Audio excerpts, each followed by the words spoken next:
Dot এফএনটার কারণে এই জিনিসটা ডট এফএন হচ্ছে প্লাগইন গুলোকে অ্যাড করার একটা কি বলে ফাংশন এর শর্ট ফর্ম এফএন। ডলার হচ্ছে jQuery কিওয়ার্ড, jQuery তো মানে jQuery বোঝায় ডলার সাইনটা দিয়ে। ডলার ডট এফএন ডট দিয়ে আমার প্লাগইনের যে নাম দিতে চাই ওই নামটা হবে ইকুয়ালস টু একটা ফাংশন, ওই ফাংশনের ভিতরে আমি যা করব তাই অ্যাসাইন হয়ে যাবে ওই অবজেক্ট। এখন এই অবজেক্টটা হচ্ছে এখানে বেস, এই অবজেক্টটা মানে পি ট্যাগের মধ্যে এখন আমি দেখেন সিএসএস দিয়ে এটাকে অ্যাপ্লাই করে দিই, কাজ হয়ে গেল। তাহলে এটা যদি একটা প্লাগইন হয়, এটা কোনো একটা jQuery মানে সরি একটা জাভাস্ক্রিপ্ট ফাইলের মধ্যে আছে, এটা আমি আমার প্রজেক্টের সাথে ইন্টিগ্রেট করে রাখবো। এবার আমার যেখানে এটাকে লাল করা দরকার শুধুমাত্র ওই অবজেক্টের নাম ডট মেক কল করবে শোনা হবে। ঠিক আছে, আমার কিন্তু আবার এই সিএসএস এর এই কোড করা লাগবে, কালার কোডও জানা লাগবে। বোঝা গেল?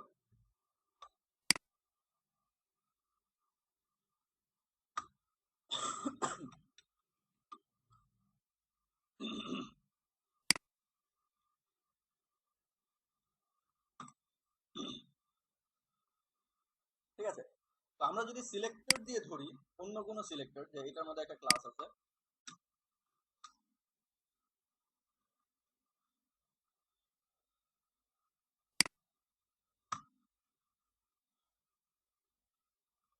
তখন দেখেন কালার অনুযায়ী এটা আসবে।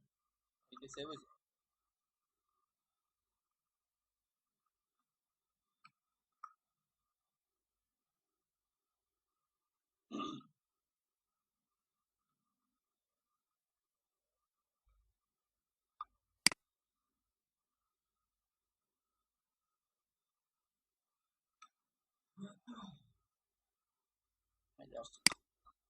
ফাইলটা লোড নিচ্ছে না। ঠিক আছে, এখন শুধুমাত্র যেটার উপর অ্যাপ্লাই করা হলো ওই কালারটাই শুধু মানে ওইটার উপরেই কালার আসবে। এটাই হচ্ছে সিম্পলি মানে প্লাগইনের একদম বেসিকটা। এরপর এটাকে আরো এক্সটেন্ড করতে পারতাম, এটা বোঝা গেল কিনা বা আমার টার্গেট বোঝা গেল কিনা কেন আমি এটা বলবো। এটা আলাদা যে কোনো একটা ফাইলে থাকতে পারে, কিন্তু যেখানে ইউজ করবো তার উপরে যেতে হবে। মনে করেন আলাদা একটা জাভাস্ক্রিপ্ট ফাইল আছে, এখানে একটা আমি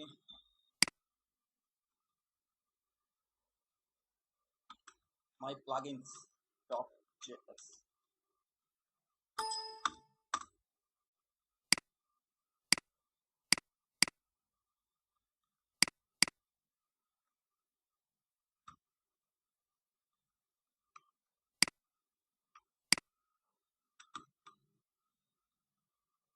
এখন আমরা যে কোয়েরিকে যেভাবে ইন্টিগ্রেট করলাম না এটার সাথে লিঙ্ক করলাম, তার সাথেই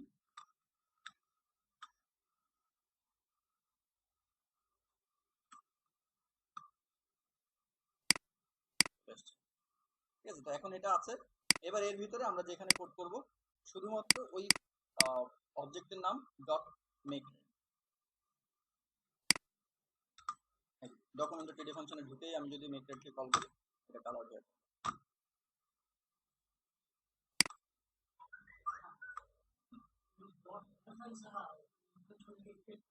না। হ্যাঁ, ওইটাই প্লাগইন হিসেবে ইউজ করতে চাইলে ওটা লাগবে। আর নরমালি তো আমি এই ফাংশনটা দেখালাম, এইভাবে যদি আপনি চান কিন্তু কোথায় অবজেক্ট পাস করে মানে প্যারামিটারে দিয়ে দিচ্ছি আমি সব অবজেক্টও প্যারামিটারে দিচ্ছি, কোন কালার করবো কালার করতেও আমি প্যারামিটার দিচ্ছি। ঠিক আছে, এভাবে করাই যায়। কিন্তু আমরা প্লাগইন হিসেবে ইউজ করতে চাইলে যেমন এই জিনিসটা, এটা ডিফারেন্সটা বোঝা গেল তো কিভাবে সে কাজ করতে চায়। আমি যে কোনো একটা অবজেক্টের নাম ধরে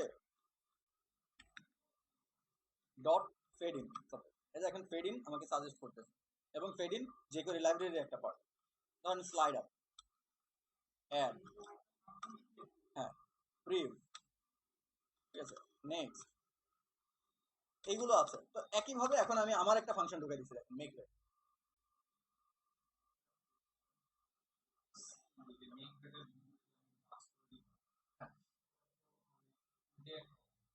না, এটা কালার করতে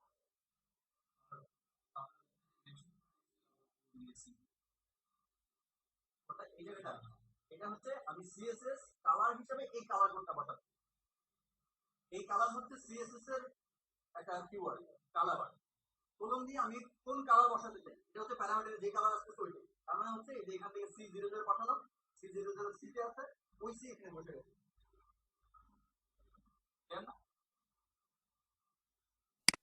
মানে ব্যাপারটা এরকম ছিল, আমি একটু আগে থেকে আসি।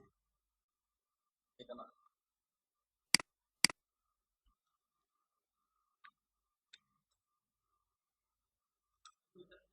দেখেন ব্যাপারটা এরকম ছিল, এটা হচ্ছে একটা ফাংশন, এটা শুধু কল হচ্ছে, কল করা হচ্ছে। প্যারামিটার কি কি যাচ্ছে, একটাতে যাচ্ছে ও, আরেকটা হচ্ছে সি। এখানে ও মানে হচ্ছে অবজেক্ট বোঝাচ্ছে, সি মানে কালার কোড বোঝাচ্ছে, স্ট্রিং আছে প্যারামিটার, স্ট্রিং আছে। এখানে অবজেক্ট হিসেবে পাঠাচ্ছি আমি পি ট্যাগ, পি ট্যাগ যতটা ইচ্ছা ততটা হোক, যা ইচ্ছা দাও পি ট্যাগকে। আর এখানে সির মধ্যে পাঠাচ্ছি হ্যাশ সি ডাবল জিরো, যেটা একটা কালার কোড। ঠিক আছে, ওই কালার কোডটা আসলে সি। এখন আমরা যে কোনো একটা অবজেক্টের নাম ডট সিএসএস, এটা নিউজ দেখছি না আগে। সিএসএস হচ্ছে যে কোনো সিএসএস প্রপার্টি অ্যাড করার জন্য। এখন আমি কালার প্রপার্টি অ্যাড করতে যাচ্ছি, যার ভ্যালু হবে সি, তার মানে এই সি। আর এই সিতে কি পাস হইলো, হ্যাশ সি ডাবল জিরো। তার মানে এখানে আপনি যদি স্ট্যাটিক লিখতে চান সেক্ষেত্রে আর প্যারামিটার পাস করা দরকার নেই, এখানে বসাবেন এই। হ্যাঁ, তখন আর সি এর প্রয়োজন নেই। কিন্তু এখানে আমি একটা অপশন দিয়েছিলাম যে আপনি যে কোনো কালারই এখানে সেট করে দিতে পারবেন প্যারামিটারের পাশে, এই যে এইভাবে করলে পারবেন। হ্যাঁ, আমরা ওইখানে আবার কি দিলাম এটা এটা একটা হ্যাঁ, এটা আমি আগে দেখাইছিলাম, আগে এই স্ট্রাকচারে যখন আমার লাইব্রেরিতে ঢোকে নাই, এটা মানে তখন আমরা এভাবে ইউজ করছিলাম। এটা একটা ওয়ে আছে যে আমি মেক ডেট ফাংশন লিখতেছি, প্যারামিটার অবজেক্ট পাবো, ওই অবজেক্টটাকে সিএসএস প্রপার্টি অ্যাড করা হচ্ছে ফাংশনটার ভিতরে।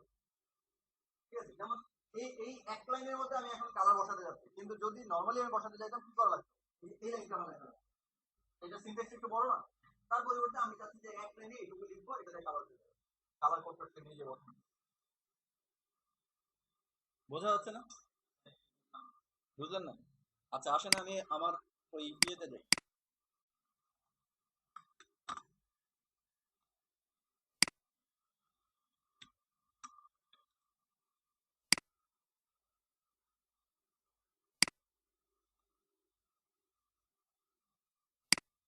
আপনাকে যদি বলা হয় এই এই কাজটা আমাকে করে দেখান, এই স্লাইডটা, এই যে এই ব্যানার, এটার জন্য আপনার কি লিখতে হবে বা কি করতে হবে? প্রথমত এই ডিপ দিয়ে ডিজাইনটা আনতে হবে।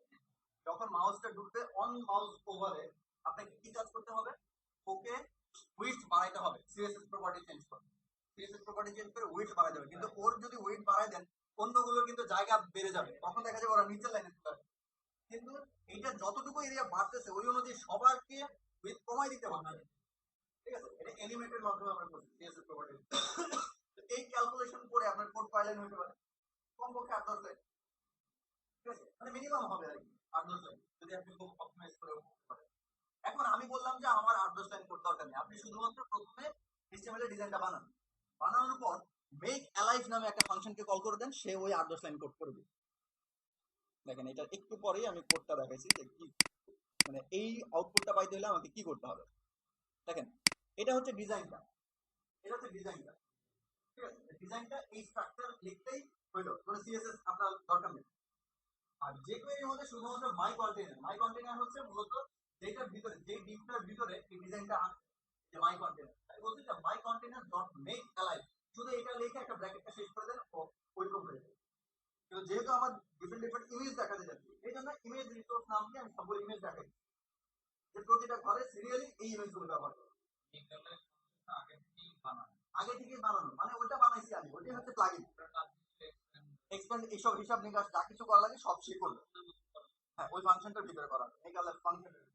এখন ডট মেকালাইজটার মধ্যে আমি এখানে বলছি যে কন্টেইনারের হাইট কতখানি হবে, এটা নরমালি ডিফল্ট একটা ভ্যালু আছে, আপনি যদি না দেন ডিফল্ট ভ্যালু বসাবেন। টাইটেল ডিভাইডারের ডিফল্ট একটা ভ্যালু আছে, আপনি না দিলে ডিফল্টটা বসাতে, আর যদি দেন তাহলে ও আপনার ইচ্ছে মতো দিবে। তারপরে এক্সটেন্ড অ্যামাউন্ট কতখানি সে ছড়াবে। ঠিক আছে, আপনি অল্প একটু ছড়াও করতে পারেন, আবার অনেকখানি ছড়াও করতে পারেন। আমি 1.5 গুণ বাড়াইছি।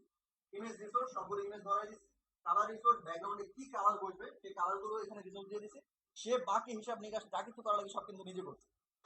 এটাই হচ্ছে সুবিধাটা। আমি এখানে শুধুমাত্র কালার করছি, এই জন্য হয়তো বুঝতে পারতেছেন না যে আমার লাভ হলো কি, শুধু কালার করার জন্য এত ঘোরা লাগলো কেন, নর্মালি সিএসএস বসালে তো হয়। কিন্তু যদি কাজটা এত বড় হইতো, এটার ভিতরে অনেক লাইন কোড করা, ঠিক আছে, অনেক কিছু করা মূল ফাইলটার ভিতরে। এখন ওই কাজগুলোর পরিবর্তে আপনি শুধু শুধুমাত্র মেক এলাইভ ফাংশনকে কল করতে চান আর কিছু অপশনে কিছু ভ্যালু দিয়ে দেবেন, ওই ভ্যালু অনুযায়ী সে জায়গা মতো বসা নিচ্ছে। এটা হচ্ছে প্লাগ ইনের সুবিধা, বোঝা যাচ্ছে? এখন যদি একই পেজে এরকম মাল্টিপল আপনি দেখা দেবেন যে ফার্স্টে একটা আছে, নিচে আরেকটা আছে, নিচে আরেকটা আছে, তখন আপনি কি করা লাগবে, প্রতি তিনটার জন্য আলাদা আলাদা ভাবে সিলেক্টর ধরা লাগবে, আলাদা আলাদা ভাবে অ্যাসাইন করা লাগবে, আলাদা ভাবে তাদের ভিতরে দিকগুলো আলাদা হবে, তিনটার জন্য আলাদা ভাবে দেখবে ওই অ্যাসাইন করতে পারবে।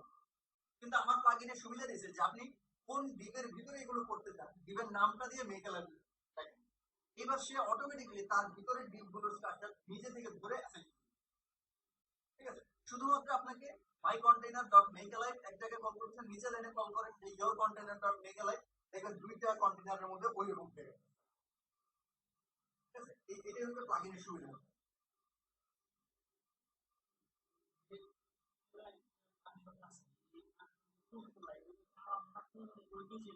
না, আলাদা একটা ফাইলে থাকবে, আমরা এই যে উপরে যেভাবে লিংক করলাম একটু আগে, হ্যাঁ এই যে ঠিক এইভাবে ওই ফাইলটাকে আপনি কোনো একটা লোকেশনে রাখবেন, আর একই জায়গায় রাখতে পারবেন, কোনো কথা নেই, আপনি আলাদা একটা ফোল্ডার করেন, প্লাগইনস নামে একটা ফোল্ডার করেন, জেএস নামে ফোল্ডার করেন, তার ভিতরে নিয়ে আমার এই ফাইলটা, ওই ফাইলের ভিতরে হয়তো 100 লাইন কোড করা আছে, দেখার দরকার নেই, ঠিক আছে? আর এখানে আপনি জাস্ট ওই স্ক্রিপ্টটাকে লিংক করে দিতে হবে, ওই স্ক্রিপ্টটাকে এখানে যদি অন্য কোনো ফোল্ডারে থাকতো, সাপোজ জেএস ফোল্ডার, তার ভিতরে প্লাগইনস ফোল্ডার, তার ভিতরে এই ফোল্ডার, এই ফাইলের নাম, ঠিক আছে? ওইভাবে আপনি লিংক করে দেন, তাহলে দেখা গেল ওই ফাইলটা এখানে চলে আসছে। এর নিচে আপনি শুধুমাত্র এই যে ধরেন আমার কন্টেইনার ডট মেক এলাইভ এভাবে শুধু কল করে দিতেন, কাজ করতেন। আর প্যারামিটার কিছু অপশন, মানে ডিফল্ট কিছু অপশন অলরেডি আছে, আপনি যদি ডিফল্ট অপশনগুলোকে চেঞ্জ করতে চান সেই ক্ষেত্রে আপনি প্যারামিটার অপশন দিবেন, যদি না দেন তাহলে ডিফল্ট গুলো থাকবে। কিন্তু আপনাকে অপশন দেওয়া হয়েছে যে আপনি চাইলে আপনার মতো কাস্টমাইজ করতে পারেন, এটা হচ্ছে অপশনগুলো দেওয়ার সুবিধা আছে। jQuery, ঠিক আছে? এই মেক এলাইভ ফাংশন কিন্তু মানে jQuery লাইব্রেরির মধ্যে নাই, ওটা হচ্ছে প্লাগইনটা ফিচার, ওই প্লাগইনটা আপনার ডাউনলোড করে রাখতে হবে সব। তো এই যে কল করাটা, এটাকে বলে অ্যাক্টিভেশন, প্লাগইনটাকে অ্যাক্টিভেট করা। সাপোজ একটা ফর্ম আছে, ফর্মের ভিতরে অনেক অনেক ইনপুট ট্যাগ থাকতে পারে, এখন ওই ইনপুট ট্যাগগুলোর মধ্যে আপনি ইন্ডিভিজুয়ালি কোনো একটা ভেরিফায়ার অ্যাড করতে যান, তো যখনই ডেটা টাইপ করতেছে ভেরিফাইড কি না, মানে ভালো ঠিক ডেটা দিল কিনা এটা চেক করতে যাবেন, তখন আপনি কি করবেন, নর্মালি যদি করেন তখন দেখা যাবে প্রতিটা ইনপুট ট্যাগকে আপনার যে কোনো ভাবে সিলেক্ট করতে হবে, ঠিক আছে? ধরে এর পরে যে পি ট্যাগ আছে ওই পি ট্যাগকে ধরে ধরে এটার মধ্যে এরর মেসেজটা বারবার প্রিন্ট করতে হবে, ঠিক আছে?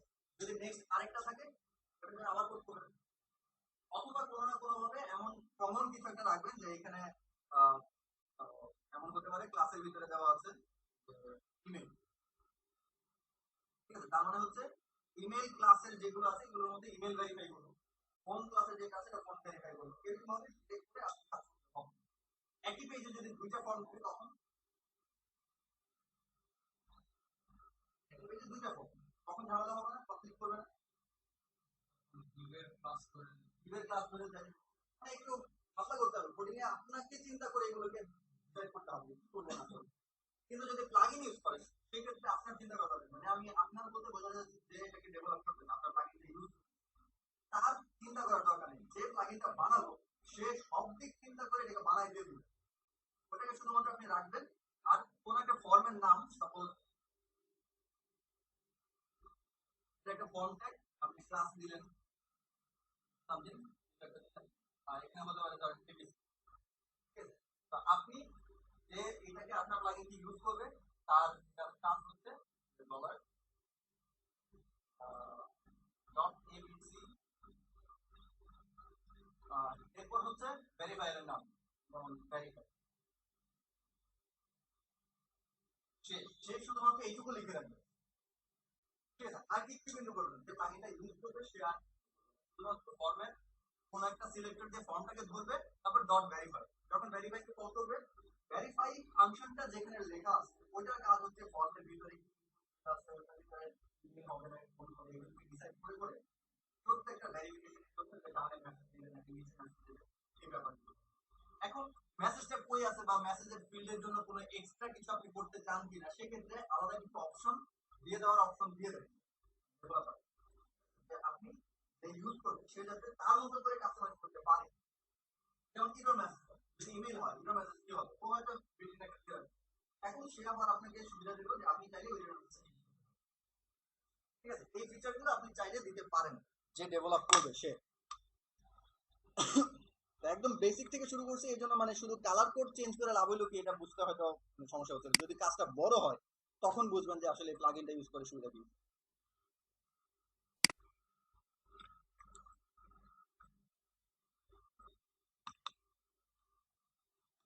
ডিজাইন করেন না আপনারা HTML ওয়েব ডিজাইনে প্লাগইন ইউজ করেন না, শুধুমাত্র অ্যাক্টিভেটর যেটা থাকে অ্যাক্টিভেটরটাকে কল করলে সে বিশাল কাজ করে একটা সাইট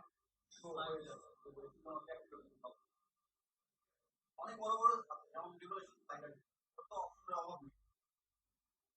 শুধুমাত্র আপনি ওই একটা অ্যাক্টিভেটরকে কল করুন, সে কিছু স্ট্রাকচার বলে দেয় যে এই ভাবে ডিভ নিতে হবে, ডিভের ভিতরে এখানে এই ট্যাগ নিয়ে ওইটার ভিতরে ছবিগুলো রাখতে হবে।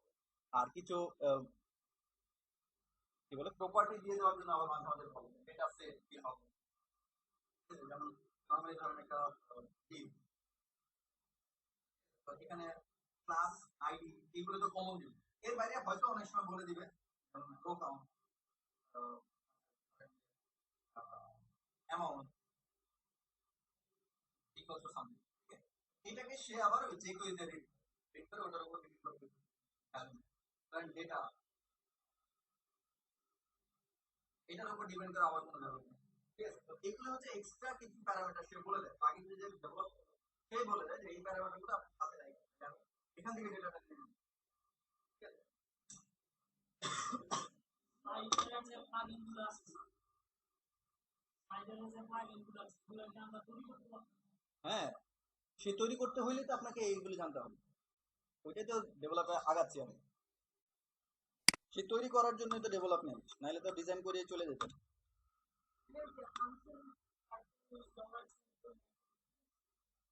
কোনটা?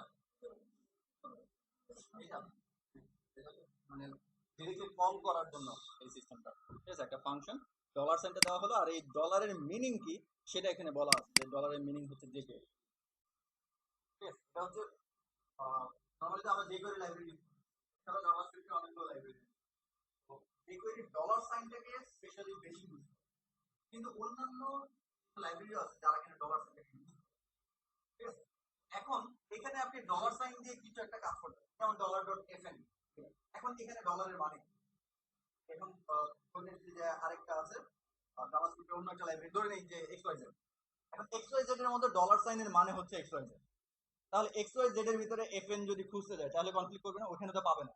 কিন্তু jQuery লাইব্রেরির ভিতরে FN নামে একটা ফাংশন আছে, ঠিক আছে। তো এখন ওই ডলার আর এই ডলার যাতে কনফ্লিক্ট না করে এই জন্য এখানে ফাংশনের মধ্যে ডলারটা পাস করে এই জায়গায় বুঝিয়ে দেওয়া হলো যে এটার ভিতরে যত জায়গায় ডলার সাইন ব্যবহার হবে সবগুলো হচ্ছে jQuery ডলার, এটা হচ্ছে কনফ্লিকশন এরর অফ ডলার।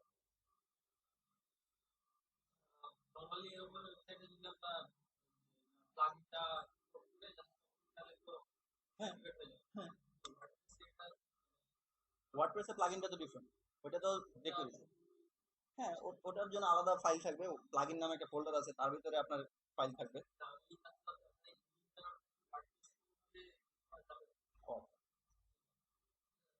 ইউজ করা যাবে, হ্যাঁ করা যাবে, এটাকে ওয়ার্ডপ্রেস ইউজ করা যাবে, কিন্তু ওয়ার্ডপ্রেসের প্লাগইন কিন্তু আবার আরেকটা টপিক।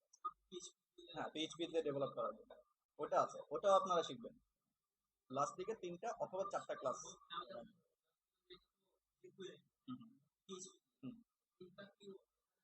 কাজ করবে, হ্যাঁ ইউজ করা যাবে। এক্সট্রা ওয়ার্ডপ্রেসের প্লাগইন দিয়ে আপনি যে করে প্লাগইনটাকে ইউজ করেন তাইলে হবে।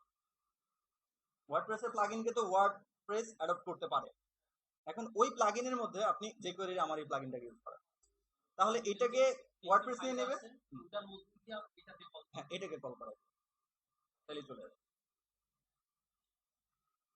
ঠিক আছে। তো এখন এই মেকরেট ফাংশনকে আমি আরেকটু ডেভেলপ করি, আরেকটু আগাই আর কি তাকে নিয়ে। এটা সিস্টেম বোঝা গেল তো, যে জাস্ট মেকরেট কল করতেছি তাহলে সে কালার করে দিচ্ছে। এখন আমি আরেকটা ফাংশন বানাই, যেমন আমি নাম দিচ্ছি কালার ইট, কালার ইট মানে এটাকে কালার করা। তো সেই ক্ষেত্রে আমি কালার কোড নিয়ে আসবো প্যারামিটার, কালার কোড। সেই ক্ষেত্রে আমি এখানে কালার কোডটা রিপ্লেস করে দিচ্ছি ওই কালার কোড। তাহলে দেখেন এখন যদি আমি মেক রেডের পরিবর্তে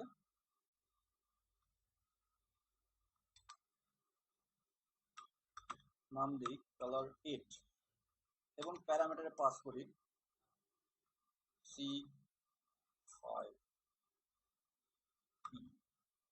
কি হবে জানি না, দেখি রাখবো। ঠিক আছে, এখন দেখেন কি হলো ব্যাপারটা দেখেন। তো এখন কালার এটার মধ্যে আপনাকে অপশন দেওয়া হয়েছে আপনি ইচ্ছা মতো কালার দিতে পারেন। আমি জাস্ট ওইটাতেও করতে পারতাম, কিন্তু মেক রেড নাম যেহেতু রেড করার জন্য এই জন্য ওটা তার কালার কোড নিয়ে নেই। তো কালার ইট নামে একটা ফাংশন বানালাম যার মধ্যে আমি চাইলে কালার দিয়ে দিচ্ছি। কিন্তু যদি কোনো কারণে আমি কালার না দিই সেক্ষেত্রে সে কি নেবে, ব্ল্যাক নিয়ে রাখছে, ব্ল্যাক নিয়ে রাখে নাই, আসলে এখানে একটা ইরর আসছে। কালার কোডকে ডিরেক্টলি বসানোর চেষ্টা করছে কিন্তু কালার কোডের মধ্যে কোনো ভ্যালু নাই। ঠিক আছে, সাপোজ আমি চাচ্ছি যে বাই ডিফল্ট রেড থাকবে, তাহলে চেক করতে হবে, ডিফল্ট অবস্থায় রেড থাকে। তো বিভিন্ন প্রোগ্রামিং এর মাধ্যমে এটাকে হ্যান্ডেল করা যেতে পারে, যদিও ইজি একটা ওয়ে আছে, এটা আমি পরে দেখাচ্ছি। কালার কোড ইফ, এটা আমি এইভাবে বলি যে নট কালার কোড, মানে যদি আনডিফাইন্ড কোনো ভ্যালু হয় আর কি, তো সেক্ষেত্রে কালার কোড সুইচ কেস দিয়ে করলে না, দেখেন ইকুয়ালস টু, আশা করি এটা কাজ করবে। মানে যদি কালার কোড নামে কোনো প্যারামিটারে কিছু না এসে থাকে তাহলে কালার কোডের মধ্যে এই ভ্যালুটা বসায় দাও, এখন ডিফল্ট ভাবে যেটা আছে সেটাকে রেড নেওয়া হবে।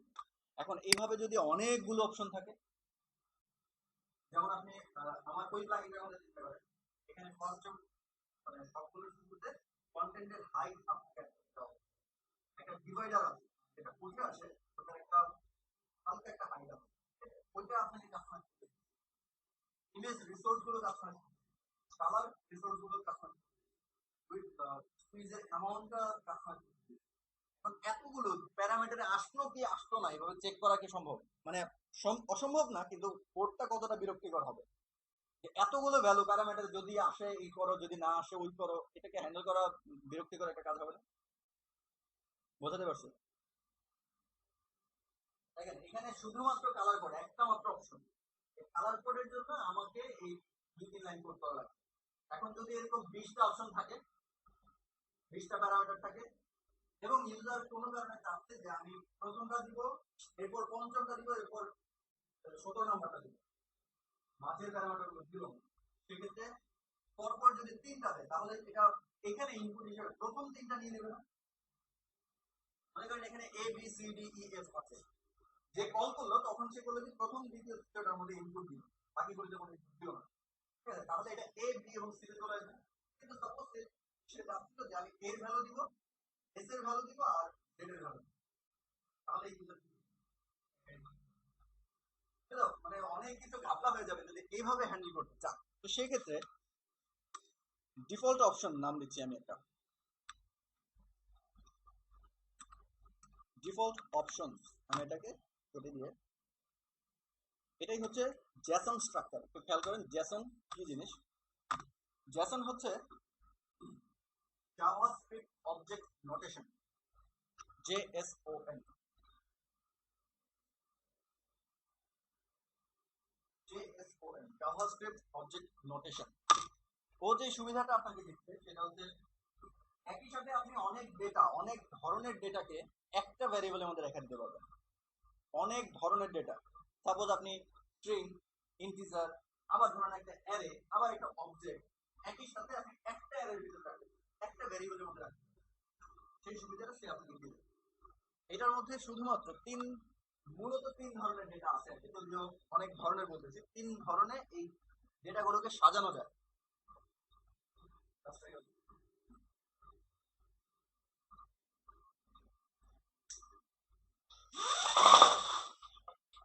আমাদের 3 ধরনের ডেটা আছে, একটা হচ্ছে ভ্যারিয়েবল,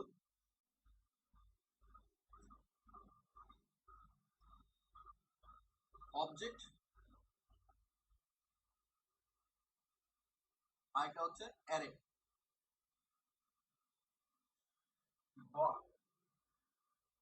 BOA বল, ঠিক আছে। ভ্যারিয়েবল, অবজেক্ট আর অ্যারে, এই তিন ভাবে ডেটাগুলোকে সাজানো যায়। বোঝা যাচ্ছে বলতেছি নাকি বিরক্তিকর কিছু হচ্ছে?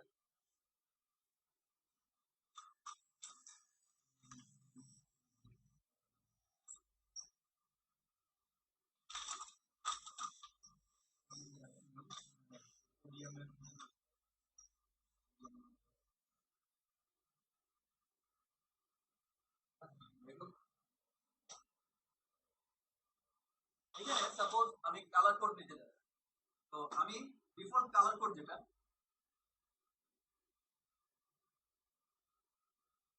কালার কোড একটা কোলন চিহ্ন দিয়ে আমি কালারটাকে সেট করে দিচ্ছি, সাপোজ হ্যাশ সি ডবল। এটা হচ্ছে কি আর এটা হচ্ছে ভ্যালু, কি ভ্যালু। যদি আরো কিছু ডেটা দরকার হয় একটা কমা, তারপর আবার একটা কি কোলন একটা ভ্যালু।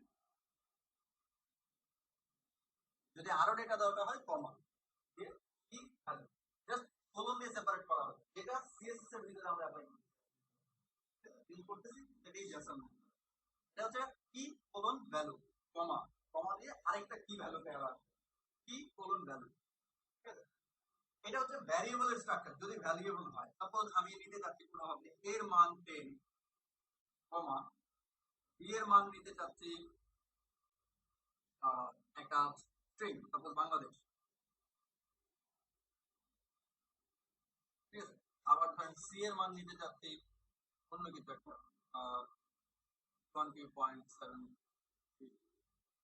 এভাবে ডেটা নেওয়া যায় পসিবল, ঠিক আছে। অবজেক্ট যদি বলি, অবজেক্ট বানানো স্টাইল হচ্ছে জাস্ট একটা সেকেন্ড ব্র্যাকেটের ভিতরে ডেটা বলে, তাহলে সেকেন্ড ব্র্যাকেটের এইটুকু পুরো পুরো পার্টটা হচ্ছে একটা অবজেক্ট। সাপোজ ভি, মনে করি এক্স ইকুয়ালস টু একটা ব্র্যাকেট দিলাম, এবার এখানে আমি দিলাম এ কোন যে ভ্যালু হচ্ছে 10 কমা বি এর ভ্যালু আছে বাংলাদেশ, ঠিক আছে। এখানে ব্র্যাকেট দিচ্ছে, তার মানে এক্স হচ্ছে একটা অবজেক্ট যার ভিতরে দুইটা ভ্যারিয়েবল আছে। এ একটা এক্স একটা অবজেক্ট যার ভিতরে দুইটা ভ্যারিয়েবল আছে, এটাকে অ্যাক্সেস করতে কি হবে এক্স ডট এ, তার মানে হচ্ছে এটার ভ্যালু হচ্ছে 10, এক্স ডট বি এটার ভ্যালু হচ্ছে বাংলাদেশ, বুঝা গেল। এটা হচ্ছে অবজেক্ট, একটা সেকেন্ড ব্র্যাকেটের ভিতরে যদি থাকে এটা হচ্ছে অবজেক্ট, এরকম, ঠিক আছে। আরেকটা আছে সেটা হচ্ছে অ্যারে, তাই না।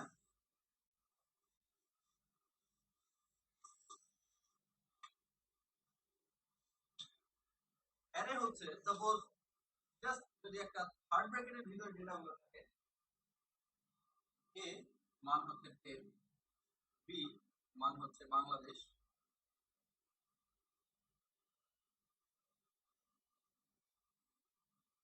থার্ড ব্র্যাকেটের ভিতরে যদি থাকে, সাপোজ এটা আছে ওয়াই এর ভিতরে, তার মানে হচ্ছে ওয়াই থেকে এ কে যদি অ্যাক্সেস করতে চাই তাহলে স্ট্রাকচারটা হবে ওয়াই থার্ড ব্র্যাকেটে এ, এটার মান হচ্ছে 10, ঠিক আছে। ওয়াই থার্ড ব্র্যাকেটে বি, এটার মান হচ্ছে বাংলাদেশ। এক্সেস এর স্টাইলটা খেয়াল করে, যদি অ্যারে হয় থার্ড ব্র্যাকেট দিয়ে আমি অ্যাক্সেস করি, নরমালি আমরা পিএইচপি তে ইউজ করি। আর যদি অবজেক্ট হয় সেক্ষেত্রে Y dot A Y dot B এভাবে ইউজ করি। তাহলে বোঝা গেল তিন ধরনের জিনিস। এইবার জাভাস্ক্রিপ্টের মজাটা হচ্ছে, মানে এই জেসনের আরেকটা মজা হচ্ছে,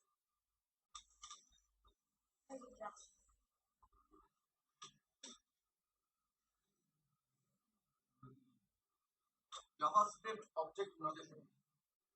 এখন মজাটা হচ্ছে সাপোজ আমি একটা জেসন নামে একটা ভ্যারিয়েবল নিলাম, জেসন নাম জেসন শব্দটা conflict, suppose J, J equals একটা কার্লি ব্র্যাকেট, এখানে হচ্ছে কয়েকজন, সাপোজ কয়েকটা ব্যাংক অ্যাকাউন্ট জেসনের মধ্যে রেখে দিতে হবে, কয়েকটা ব্যাংক অ্যাকাউন্ট। ব্যাপারটা হচ্ছে এরকম যে সাপোজ যেহেতু অনেকগুলো ব্যাংক অ্যাকাউন্ট হবে, ঠিক আছে, সেক্ষেত্রে আমি এটাকে একটা অ্যারে বানাচ্ছি। অ্যারে অ্যারের প্রতিটা ঘরে একটা করে জ্যাসন থাকে, মানে একটা করে অবজেক্ট কমা।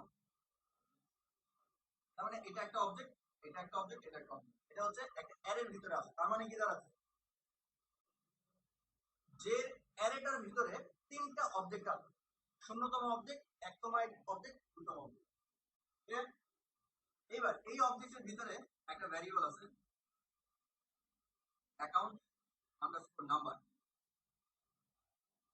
কোলন, এটা হচ্ছে 1 2 3 4 5 এটা হচ্ছে অ্যাকাউন্ট নাম্বার। ব্যালেন্স কোলন দিয়ে সামথিং একটা amount, ঠিক আছে। এখানে আছে আরেকটা অ্যাকাউন্ট নাম্বার, এখানে একটা নাম্বার, এখানে আছে ব্যালেন্স, এখানে অন্য একটা number, ঠিক আছে। তাহলে সিচুয়েশন গুলো খেয়াল করেন, যে হচ্ছে একটা অ্যারে যার ভিতরে প্রতিটা ঘরে একটা একটা করে অবজেক্ট আছে, ঠিক আছে। আর এই অবজেক্টের ভিতরে একটা করে ভ্যারিয়েবল আছে। আমার যদি কোনো কারণে দরকার হয় যে আমি ট্রানজ্যাকশন গুলোকে রাখবো, তো সেই ক্ষেত্রে এই অবজেক্টের সাথে ট্রানজ্যাকশন নামে একটা অ্যারে থাকতে পারে। মানে আমি জাস্ট বোঝাতে যাচ্ছি যে অ্যারের ভিতরে অবজেক্ট, তার ভিতরে অ্যারে, তার ভিতরে অবজেক্ট, যেভাবে বলতে সেভাবে দিতে পারবে না। এই জন্য এটা তৈরি করতে হবে। তো ট্রানজ্যাকশনের মধ্যে এখানে একটা অবজেক্ট যার মধ্যে ডেট দেওয়া আছে, একটা ডেট কমা অ্যামাউন্ট দিয়ে একটা অ্যামাউন্ট। তার মানে এই তারিখে এত অ্যামাউন্টের একটা ট্রানজ্যাকশন হলো, তাহলে এই অবজেক্ট শেষ, কমা আবার একটা ডেট, একটা ডেট আছে, কমা দিয়ে একটা অ্যামাউন্ট আছে। তার মানে এই তারিখে একটা ট্রানজ্যাকশন। এইভাবে মনে করেন অনেকগুলো অবজেক্ট আছে, তাহলে এই অবজেক্ট এখানে শেষ। তাহলে দেখেন আমি একটা অবজেক্টের ভিতরে কি ইনফরমেশন পাচ্ছি, অ্যাকাউন্ট নাম্বার পাচ্ছি, ব্যালেন্স পাচ্ছি, ট্রানজ্যাকশন ইনফরমেশন, ঠিক আছে। আর প্রতিটা জায়গাতে দেখেন আমি একটা করে ভ্যারিয়েবল ইউজ করি। এটা হচ্ছে জ্যাসনের স্ট্রাকচার। দেখেন কত সহজে শুধুমাত্র কিছু টেক্সটের মাধ্যমে সে দুনিয়ার ডেটা রাখতে পারে, পুরো একটা লোকাল ডেটাবেস বলতে পারে, ঠিক আছে, অনেক ডেটা রাখতে পারে শুধুমাত্র এই ইয়ের মাধ্যমে, স্ট্রাকচারের মাধ্যমে। আর এগুলোকে অ্যাক্সেস করাও খুব সোজা। আমার যদি এখন জানা দরকার হয় যে প্রথম অ্যাকাউন্টে কয়টা ট্রানজেকশন আছে, কি করতে হবে, জাস্ট জে অফ জিরো, তার মানে প্রথম অ্যাকাউন্ট, তার মধ্যে আমাকে খুঁজে বের করতে হবে ট্রানজেকশনটা, ঠিক আছে। এটা যেহেতু একটা অবজেক্ট এর ভিতরে ট্রানজেকশন, তার মানে ডট ট্রানজেকশন, ঠিক আছে। ট্রানজেকশন বললে ট্রানজেকশনটা কি, একটা অ্যারে। এবার এর লেন্থটা নিলে জমা হয়ে গেল, শেষ। কয়টা ট্রানজেকশন হয়েছে, অ্যারে সাইজ, যত সাইজ তাহলে তত রেজাল্ট। এবার ধরুন আমি জানতে চাচ্ছি যে এই অ্যারের প্রথম ট্রানজেকশনটাতে কত টাকা ট্রানজেকশন, তাহলে J of zero dot transaction, তার ভিতরে প্রথম ট্রানজেকশন, এটা হচ্ছে প্রথম ট্রানজেকশন, ঠিক আছে। তার মানে হচ্ছে জিরো, ঠিক আছে। অথবা ধরেন এক নাম্বার ট্রানজেকশন দিবে, ঠিক আছে, জিরো তোমাকে বাদ এই ট্রানজেকশনে কত অ্যামাউন্ট ট্রান্সফার হবে। তাহলে এর ভিতরে যেহেতু এটা একটা অবজেক্ট, তার ভিতরে অ্যামাউন্ট ফিচারটা আমার নেওয়া লাগবে, ডট অ্যামাউন্ট। বুঝা গেল, দেখেন J of zero dot transaction, ট্রানজেকশনের এক নাম্বার ইন্ডেক্স ডট অ্যামাউন্ট বললে আমি ওই অ্যামাউন্টটা পেয়ে গেলাম। কত সহজে ডেটাগুলোকে সে নিতে পারবে, খুব লাইটলি অনেক ডেটা শেষ করবে।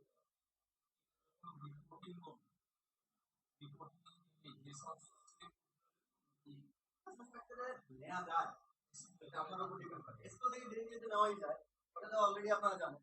কিন্তু জেসনেও ডেটা রাখা যায়। যেমন আমি যদি এমন কিছু একটা ফিচার দিতে চাই যে মনে করেন 5,000 ডেটা আছে, 5,000 ডেটাকে আপনি চাচ্ছেন ইউজারকে সার্চ করার ফ্যাসিলিটি, ফিল্টার করা, খুব দ্রুত যাতে ফিল্টার করে, ঠিক আছে। তো 5,000 ডেটাকে আপনি বারবার, ধরেন আমি টাইপ করেছি একটা অ্যানজেক্স রিকোয়েস্ট দিয়ে ডেটা হয়েছে, ওখান থেকে ডেটা আসলো, এরপরে এইটা একটু সময় ব্যাপার না। আপনি শুরুতে যেটা করতে পারেন, 5,000 ডেটাকে জেসনে আপনি এই পেজের মধ্যে রেখে দেন। এবার যখন টাইপ করতেছে এই ডেটাগুলো থেকে সার্চ করে আপনি দেখা যাবে অনেকটা ক্যাশ মেমোরির মধ্যে কাজ করে, ঠিক আছে। সে ফার্স্ট টাইম লোড নেওয়ার সময় 5,000 এর সব ডেটা নিয়ে আসবে না, ইনসিকিউর না, ঠিক আছে। যেমন আমি একটা সিনারিও আপনাদের দেখাই, সেখানে আমরা ভিতরের অবজেক্টগুলো নাম দিতে পারবো টেক্সট নাম টেক্সট ডট যা মন চায়, মানে এটার ভিতরে আপনি যেটা সাজাতে পারবেন।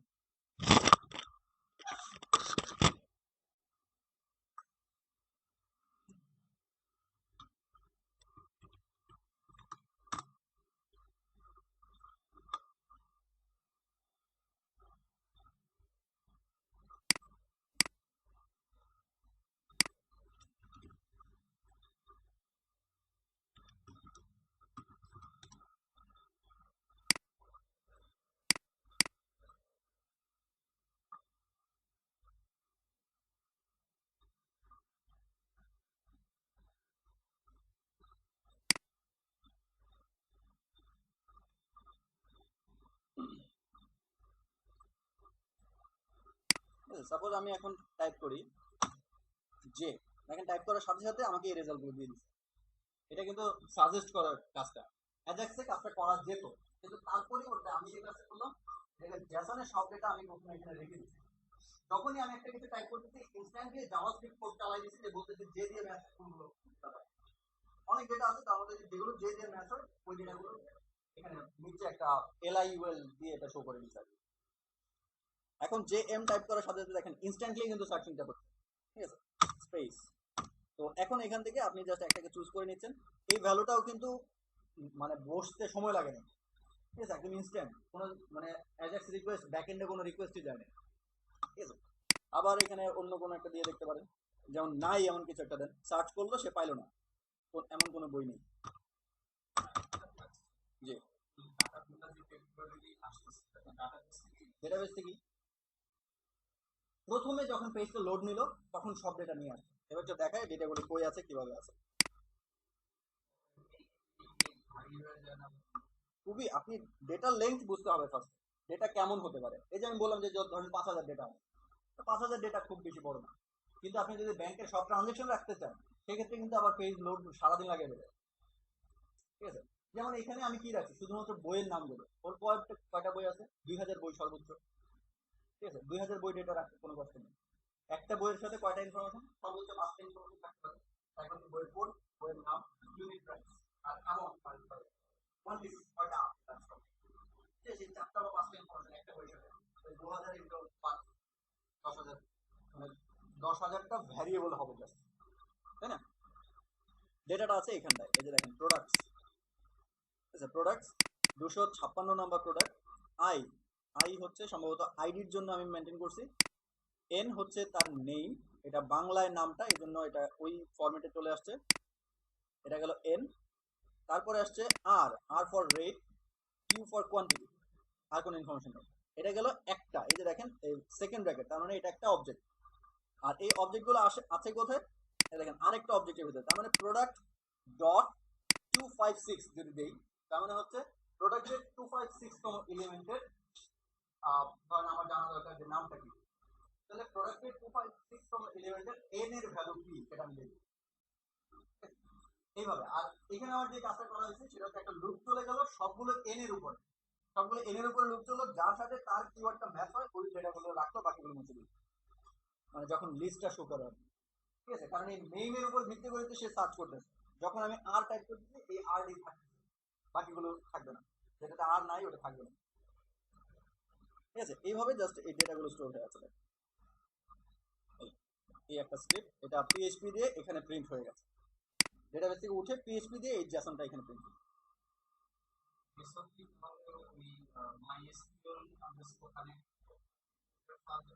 না, জেসন ওদের সাহায্য নিচ্ছে না, জেসন সরাসরি জাভাস্ক্রিপ্টের মধ্যে আপনি লিখে দিলেই পরের লাইনে জেসন কাজ করবে, ঠিক আছে। যেমন আমি ডিরেক্টলি এটা লিখে দেখি,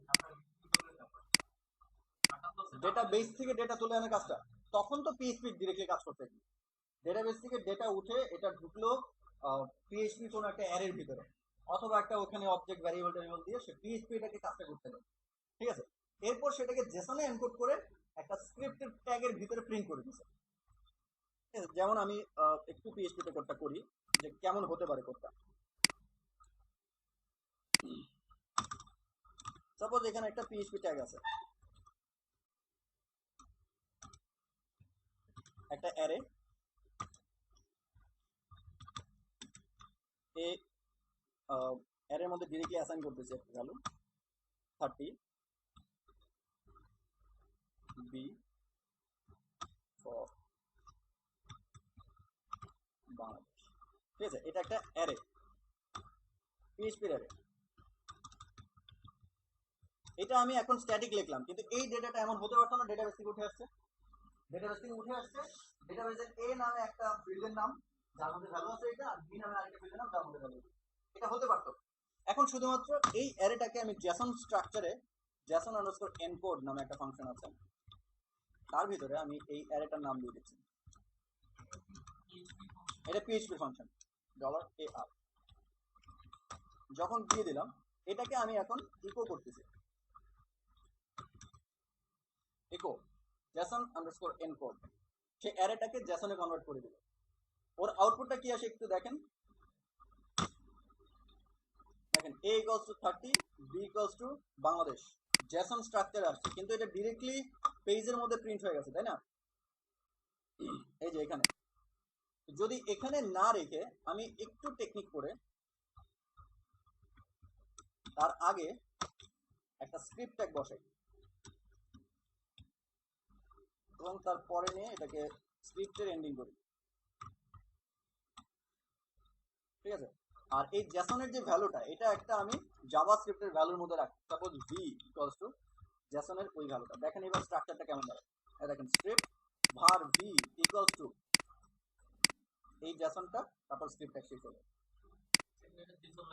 এটা একটা জেসনের মানে জাভাস্ক্রিপ্টে কোড করার মতো হয়ে গেল। কি হয়েছে বোঝা গেছে? এখন দেখেন এটা পেজে শো করবে না, কিন্তু ব্যাকএন্ডে ব্যাপারটা এরকম। এটা একটা জাভাস্ক্রিপ্টের ভি নামে একটা ভ্যারিয়েবল হয়ে গেল, যার মধ্যে এই জেসন ডেটাটা আছে।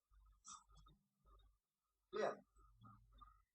এবার আমি যদি জেসনকে জাভাস্ক্রিপ্টের মাধ্যমে অ্যাক্সেস করতে চাই, তো এখানে আমার একটা সেমিকোলন বাদ পড়ছে, জাভাস্ক্রিপ্টের সেমিকোলন এটা। এবার আমি একটা জাভাস্ক্রিপ্টেই কোড লিখতেছি, দেখেন অ্যালার্ট। অ্যালার্টের মধ্যে আমি কিন্তু পিএইচপি দিয়ে ইকো করতেছি, খেয়াল করেন পিএইচপি দিয়ে ইকো করতেছি, কিন্তু জাভাস্ক্রিপ্টে কোড লিখতেছি ইকোর স্ট্রিং এর ভিতরে। এখানে আমি অ্যালার্ট দিচ্ছি v.b, তেমন কি বাংলাদেশ অ্যালার্ট দেওয়ার কথা।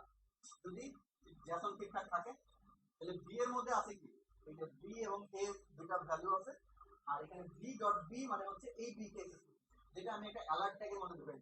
তার মানে বাংলাদেশ অ্যালার্ট দেওয়ার কথা রান হওয়ার সাথে সাথে, যদি জেসন ঠিক থাকে। দেখেন স্ট্রাকচারটা মানে কোডটা হয়েছে এটা, ঠিক আছে? ভি ইকুয়ালস টু এটা এবং অ্যালার্ট v.b, তার মানে ভি হচ্ছে এটা এবং ডট বি হচ্ছে এই জিনিসটা। তাহলে বাংলাদেশ অ্যালার্টে আসার কথা। আমি এখানে রিফ্রেশ দিলে বোঝা গেছে? ওকে, তার মানে হচ্ছে ডেটাবেস থেকে আমি ডেটা তুলে পিএইচপি তে রাখবো, এরপর ওটাকে জেসন এনকোড দিয়ে আমি এনকোড করে দিই জেসন স্ট্রাকচারে, এবং সেটাকে একটা স্ক্রিপ্ট ট্যাগে ঢুকাই দিলে এটা যখন ব্রাউজারে আসবে তখন এটা একটা জাভাস্ক্রিপ্ট। ঠিক আছে? তো যাই হোক, এখানে জেসন বোঝাইতে গিয়ে অনেক দূর চলে গেছে। প্লাগইনে আসলে এত গভীরতায় ঢোকা লাগবে না, প্লাগইন বানানোর জন্য এত কিছু না, কিন্তু জেসনটা আমার দেখানো দরকার, জেসনটা শেখাও দরকার, কাজ লাগবে সামনে।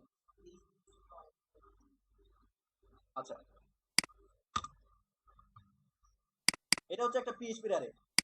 এখন পিএইচপি অ্যারেটাকে জেসনে কনভার্ট করতে চাচ্ছি। ফার্স্ট কাজ কনভার্ট করার সবচেয়ে শর্টকাট ওয়ে হচ্ছে জেসন আন্ডারস্কোর এনকোড নামে পিএইচপি একটা ফাংশন, ও অ্যারেকে জেসন স্ট্রাকচারে কনভার্ট করে দেয়। যদি এমন হতো যে বাংলাদেশের পরিবর্তে বি এর মধ্যে একটা আরেকটা অ্যারে আছে, এখানে আছে আরেকটা অ্যারে যার মধ্যে বাংলাদেশ, ভুটান, ইন্ডিয়া, সাপোজ এই তিনটা জিনিস আছে। তাহলে খেয়াল করেন এটা জেসন স্ট্রাকচারটা কেমন হওয়া উচিত। আপনি জেসন স্ট্রাকচারটা বলেন কেমন হওয়া উচিত। ফার্স্ট হচ্ছে এটা একটা অবজেক্ট,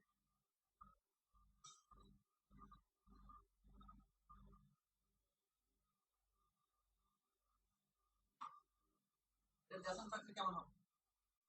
যেহেতু এটা অবজেক্ট, বাইরেটা অবজেক্ট, কিভাবে বুঝলাম? এই যে আমি একটা ভ্যারিয়েবল ডিরেক্টলি অ্যাসাইন করলাম 30, এটা হচ্ছে অবজেক্ট। তাহলে ফার্স্টে অবজেক্টের মধ্যে এ নামে একটা ভ্যালু আছে, যার মধ্যে অবজেক্ট বলতে পিএইচপিতে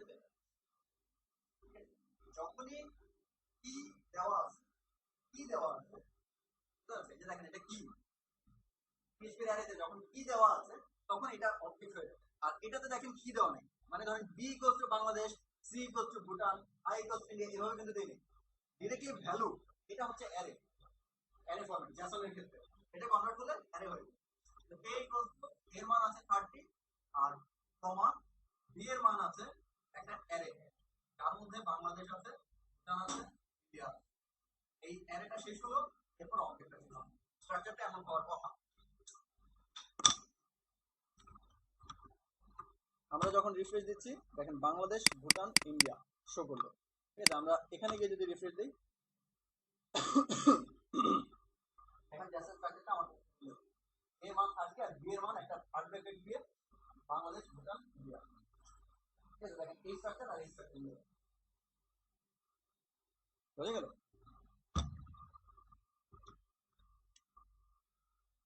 এখন এই অ্যারেটা জেসনে কনভার্ট হয়ে গেল। তো যেহেতু আমি এটা একটা জাভাস্ক্রিপ্টের কোড হিসেবে ব্রাউজারের মধ্যে চাচ্ছি, এই জন্য আমি আগে এবং পরে স্ক্রিপ্ট ট্যাগটাকে প্রিন্ট করে দিচ্ছি, পিএইচপি তে প্রিন্ট করে দিলাম। দেখেন ইকো দিয়ে প্রিন্ট করতে হবে, প্রিন্টটা এখান থেকে স্ক্রিপ্ট ট্যাগটা প্রিন্ট করে দিলাম। আর এখানে এই জেসন ডেটাটাকে কোনো একটা ভ্যারিয়েবলে রাখতে হবে, জাভাস্ক্রিপ্টের কথা চিন্তা করতে একটা ভ্যারিয়েবলে রাখতে হবে, এরপর ভ্যারিয়েবলের নাম দিয়ে এই জন্য var v ইকুয়াল টু ওই ডেটাটা। তাহলে এই ডেটা এখানে মূলত একটা কাগজের মধ্যে প্রিন্ট হয়ে যাবে। এখন পর্যন্ত এটা জাভাস্ক্রিপ্ট না, যতক্ষণ পর্যন্ত পিএইচপি এর কাছে আছে ততক্ষণ পর্যন্ত এটা জাভাস্ক্রিপ্ট না। ঠিক আছে, শুধুমাত্র টেক্সট বা একটা ক্যারেক্টার পাশাপাশি বসতেছে। যখন এই জিনিসটা এই ফরম্যাটটা যখন ব্রাউজারে আসবে তখন ব্রাউজার কিন্তু এটাকে জাভাস্ক্রিপ্ট হিসেবে ইউজ করবে আর স্ট্রাকচার দেখবে এবং ওই অনুযায়ী এক্সিকিউট করবে। ঠিক আছে, এটা আর কি, যে আমি পিএইচপি দিয়ে জাভাস্ক্রিপ্ট কোড লিখলাম। এখন আমি যদি এখান থেকে বাংলাদেশকে চাই তাহলে এই জায়গা থেকে আমার 0তম ডেটাটাকে অ্যালার্ট দিতে হবে। তাহলে এই জায়গায় ওই যে 0তম ডেটা চলে আসছে, আর যখন আমি অ্যালার্ট দিচ্ছি শুধু বাংলাদেশ। ক্লিয়ার? এই হচ্ছে জেসন পিএইচপির সাথে পিএইচপি দিয়ে যখন জেসন তৈরি হচ্ছে। এবার আমি ওখানে এই প্লাগইনের ভিতরে জেসনটাকে ইউজ করব। দেখেন ডিফল্ট অপশনস নামে একটা জেসন বানাতে চাচ্ছি, সেকেন্ড ব্র্যাকেট ইউজ করছি, এটা কি তাহলে অবজেক্ট। ঠিক আছে, অবজেক্টের মধ্যে আমি একটা নিচ্ছি কালার কোড। ঠিক আছে, এর ভ্যালু হিসেবে দিচ্ছি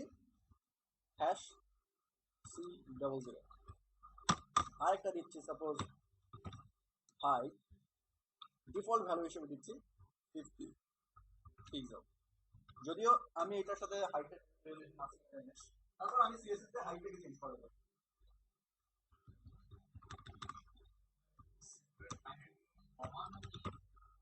কমা কোলনটা হচ্ছে কি ভ্যালু পেয়ারের মাঝখানে, তার মানে এই যে কালার কোড আর এই কালার কোডটার মাঝখানে কোলন, কমা।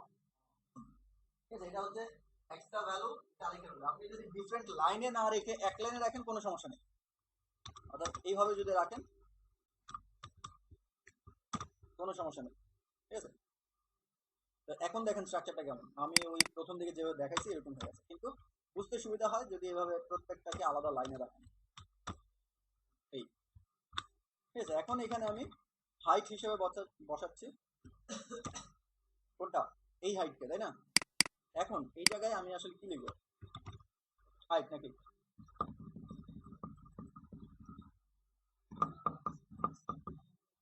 আমি ধরেন এইগুলোকে সেফটির জন্য এইগুলোকে আমি ট্যাগের মধ্যে হলো ইনভার্টেড কমার ভিতরে ঢোকা দিচ্ছি। ঠিক আছে, যে এটা হচ্ছে সিএসএস এর সিনট্যাক্স আর এটা হচ্ছে ভ্যারিয়েবল। তো ভ্যারিয়েবলের মধ্যে কালার কোড একটা ভ্যারিয়েবল আর হাইট আরেকটা ভ্যারিয়েবল, এভাবে দিলে হবে না?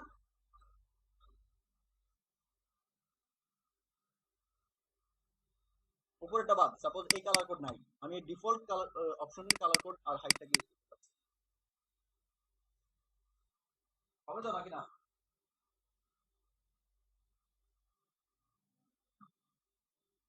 এতক্ষণ কি বুঝে গেল? দিস মানে হচ্ছে অবজেক্টটা, এই কালারকে যে অবজেক্টের সাথে ডট কালারিং দিলাম ওই অবজেক্টটা হচ্ছে দিস। ঠিক আছে, তার মানে হচ্ছে আমি যদি এখান থেকে কল করার সময় এই যে মাই পি যদি বলি, এই মাই পি অবজেক্টটা হচ্ছে দিস ওখানে গিয়ে, তাহলে এখান থেকে আমি এই কালার কোড এবং এই হাইটকে অ্যাক্সেস করতে চাচ্ছি। এটা ঠিক আছে কিনা বলেন, নাকি ভুল আছে কোনো? ঠিক আছে নাকি? কনফিউশন কিসের? এতক্ষণ যা পড়লাম সব ডেটা। এটা একটা অবজেক্ট না ভাই, ডিফল্ট অপশনস এর ভিতরে এটা ডেটা না, তার মানে default options dot colour code, default options dot high.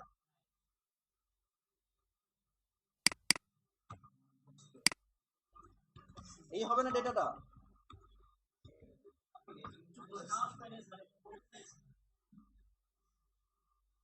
Default অপশনের অবজেক্ট, ডিফল্ট অপশনটা একটা অবজেক্ট হয়ে গেল, এখন আমি তার ভিতরে কি ভ্যারিয়েবলকে অ্যাক্সেস করতে পারবো সরাসরি, তার মাধ্যমে অ্যাক্সেস করতে হবে না। তাহলে default option dot colour code, default option dot high, এটা দেখেন বলে দিচ্ছি। হ্যাঁ, এটা দেখলেন না জেসন স্ট্রাকচার এতক্ষণ কিভাবে অ্যাসাইন করলাম। এই যে এখানে জেসন স্ট্রাকচারটা তৈরি হয়েছিল কিভাবে, এই যে এখানটায় এই যে ভি ইকুয়ালস টু এই জিনিস, এই যে একটা সেকেন্ড ব্র্যাকেট দিয়ে কিছু একটা লিখবা, তো এইখানে ভি এর জায়গায় জাস্ট ডিফল্ট অপশন হবে, আর তো কিছু ডিফারেন্স নেই। ভি এর জায়গায় ডিফল্ট অপশন ইউজ করলাম, নামটা আর কি, আর কিছু তো না তাহলে। ঠিক আছে, default option dot colour code, তার মানে হচ্ছে এই কালার কোডটা নিচ্ছে, আর হাইটের মধ্যে ডিফল্ট অপশন ডট হাইট, এই হাইটটা সে নিচ্ছে। এবার কথা হচ্ছে যদি ইউজার কিছু চেঞ্জ করতে চায়, তার মানে ইউজারকে আমি কালার অ্যাড করতে দিব, এটা কি হবে? হ্যাঁ, ডিজাইন থেকে সে কোনো না কোনো ভাবে যখন কালার একটু কল করতেছে, এই কালার একটু যখন কল করতেছে, আমি চাচ্ছি এই জায়গায় সে ডেটা দিয়ে দেবে, কালার কোড এটা হবে, হাইট এটা হবে, সে কাস্টমাইজ করবে। যদি না দেয় তাহলে ডিফল্ট অপশন দিবে, আর যদি দেয় তাহলে তারটা দিবে, সে যেটা দিবে সেটাই নেবে। তো ধরেন এই জায়গার মধ্যে সে আবার কালার কোড এভাবে দিয়ে দিবে,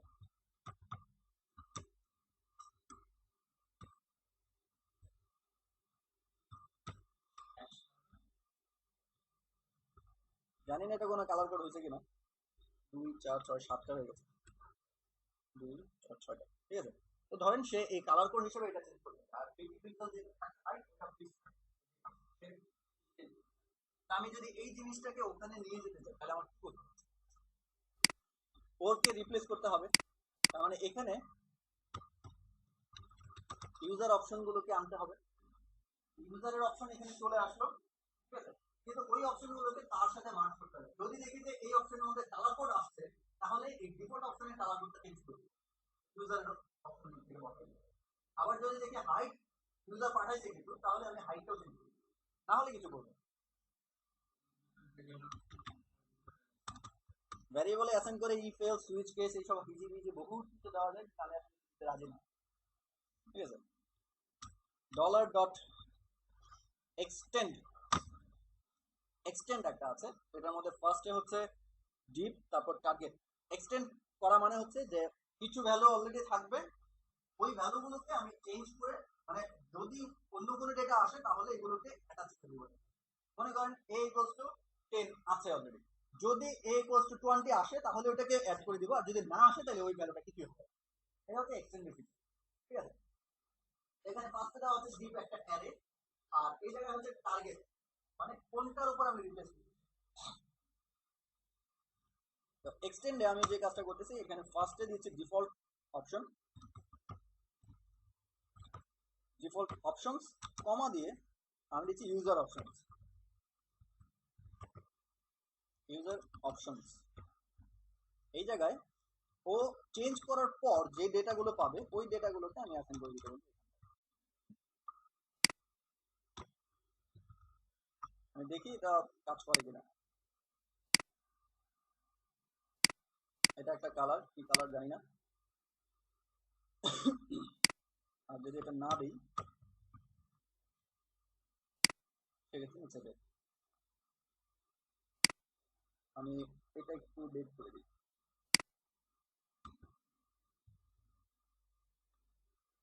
এখানে একটু ডিফারেন্সটা খেয়াল করেন যে ডিফল্ট অপশন কিছু সাজানো আছে, এখন ইউজার যদি এই কালার কোড কিওয়ার্ডে নতুন কোনো ভ্যালু পাঠায়, তাহলে আমি চাচ্ছি ডিফল্ট অপশনের এই কোডটাকে নতুন কোড দিয়ে মানে রিপ্লেস করে দেবো। ঠিক আছে, আবার যদি দেখি যে ইউজার হাইট নামে কোনো অপশন পাঠাইছে, তাহলে ওই অপশনটা আমি এখান থেকে, ব্যাপারটা ক্লিয়ার? এই কাজটা করার জন্য ডিফল্ট অপশনের মধ্যে আমি এক্সটেন্ড করার পর যে ভ্যালুটা হয় সেটাকে রাখতে চাচ্ছি। ঠিক আছে, এর জন্য default options equals to dollar dot extend, এখানে হচ্ছে ডিফল্ট অবস্থায় যেগুলো আছে আমি চাচ্ছি এইটার মধ্যে নতুন ডেটাগুলোকে রিপ্লেস করা। যদি এখানে থাকে নতুন কোনো ডেটা তাহলে ওইটা দিয়ে রিপ্লেস করা যাবে আমার টার্গেট জন্য ফার্স্ট থেকে ডিফল্ট অপশন পরে দিচ্ছি ইউজারের দেওয়া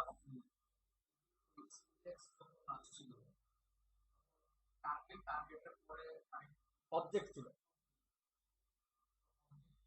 এখানে অবজেক্ট আমি ইউজ করি অবজেক্টের কোনো ইউজিং নেই আপাতত হ্যাঁ টার্গেটকে আমি রিপ্লেস করে দিলাম আমার এক্সিস্টিং ভ্যালুগুলো ঠিক আছে দেখেন এখন আমি যদি হাইট অ্যাসাইন করি আচ্ছা সাপোজ কালার কোড এই কালার কোড দিচ্ছি হ্যাঁ শিওর হ্যাঁ হ্যাঁ এটা কার উপর আমি অপশন মানে অ্যাসাইন করতে চাচ্ছি সেটা কিন্তু এমন হতে পারছে না যে আমি সি ইকুয়ালস টু এ মানে বি কে এক্সটেন্ড করো সি এর মধ্যে করে আমি এর মধ্যে রাখি হতে পারতো না বুঝলে মনে করেন তিনটা একদম আলাদা আলাদা ভ্যারিয়েবল ধরতে পারতো তো মানে আমি চাচ্ছি যে ডিফল্ট অপশনস নামে যেই অ্যারেটা আছে এটাকে আমি নষ্ট করব শুধু অপশনস নামে আরেকটা আছে ঠিক আছে তাহলে অপশনসের মধ্যে ডিফল্ট অপশন এবং ইউজার অপশনকে মার্জ করলে যেটা রেজাল্টটা পাওয়া যায় ওই রেজাল্টটাকে আমি অপশনসের মধ্যে আনতে এই ঘটনা করতে পারতো না যেমন যদি অবশ্যই ডিফল্ট এখানে কিন্তু ডিফল্ট অপশনটা রিপ্লেস করার রিপ্লেস করে আমি যাতে ওইটা থাকুক ঠিকঠাক এরপর এই দুটাকে মার্জ করে যে রেজাল্টটা হয় ওই রেজাল্টটা আমি রাখবো অন্য একটা ভ্যারিয়েবল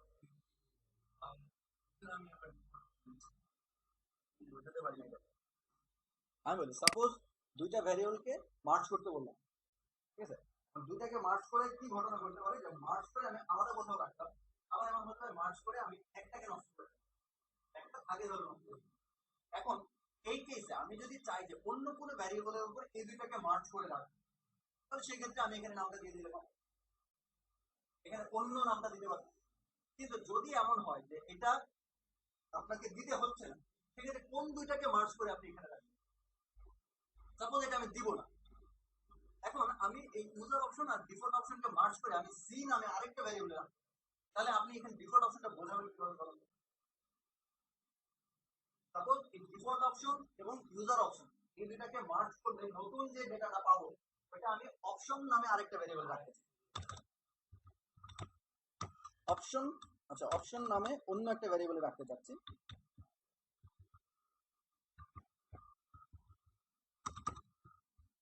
এই ডেটাটা ওকে এবার এটা দেওয়ার দরকার নাই আপনি আপনার কথা অনুযায়ী সাপোজ আমি এটাকে এভাবে দিতে হচ্ছে না ধরে নিন তাহলে আমি এই ডেটাটা কিভাবে আমি বোঝাবো যে আমার ডিফল্ট অপশন আর ইউজার অপশনটা মার্জ করে যে ডেটাটা পাবো ওটা আমাকে কিভাবে আমি ডিফল্ট অপশনটাকে নষ্ট করতে চাচ্ছি এটার যা ভ্যালু আছে এটা থাকুক ইউজারের ভ্যালু আলাদা থাকুক আর দুটাকে মার্জ করে যেটা হয় আমি অপশনে রাখতে চাই তাহলে আমি কিভাবে বোঝাবো সাপোজ এই ফিল্ডে ডেটাটা দেওয়ার দরকার নাই তো দরকার নাই যেহেতু এখানে আমি হয় নাল দিতে পারি ফলস দিতে পারি বা অন্য কিছু একটা দিয়ে দিলাম তারপর যেহেতু অ্যারে চাইছে আমি একটা ব্ল্যাঙ্ক অ্যারে দিয়ে দিলাম ঠিক আছে তাহলে তো নিচ্ছে কিন্তু আমি যে ডিফল্ট অপশন আর ইউজার অপশনকে মার্জ করতে চাচ্ছি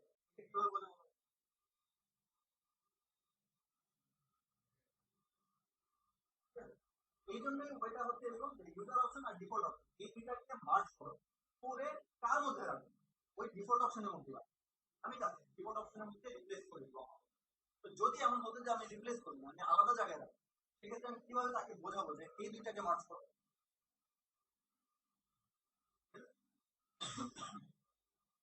আরেকটা ওয়ে দেখাইতে পারলে তাহলে আমি কনফিউজ হবো যে তাহলে দরকার ছিল না ঠিক আছে নাই কিন্তু আপাতত কোনো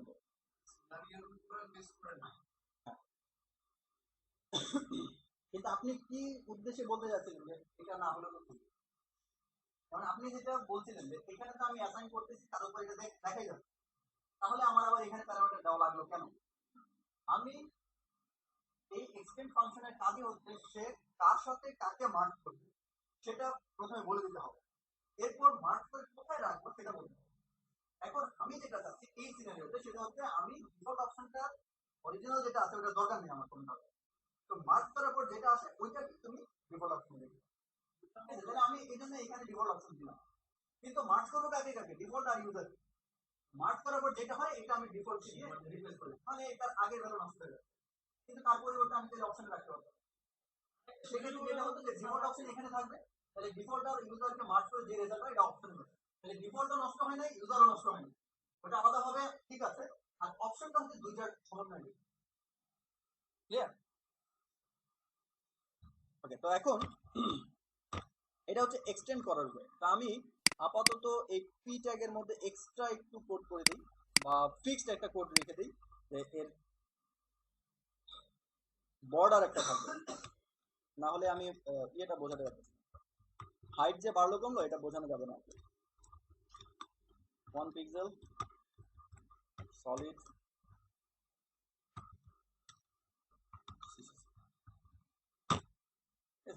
এখন দেখেন ওর হাইট এইটুকু, ঠিক আছে, তার মানে এটা হচ্ছে তার ডিফল্ট ভ্যালু নিচ্ছে।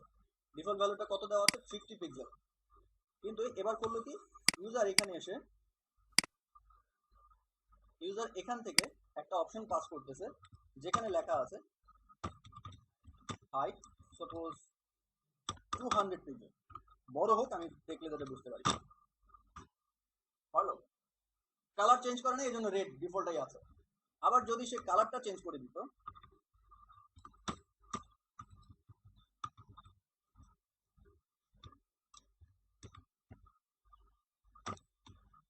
কালার কোড সাপোজ, না না না, না দিলেই চলে,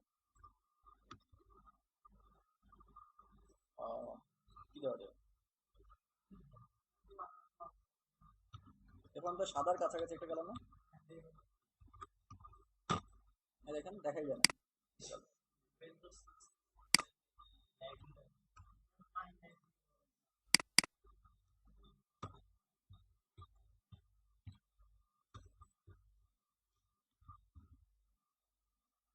আগে দেওয়া যায়, দিয়ে দিয়ে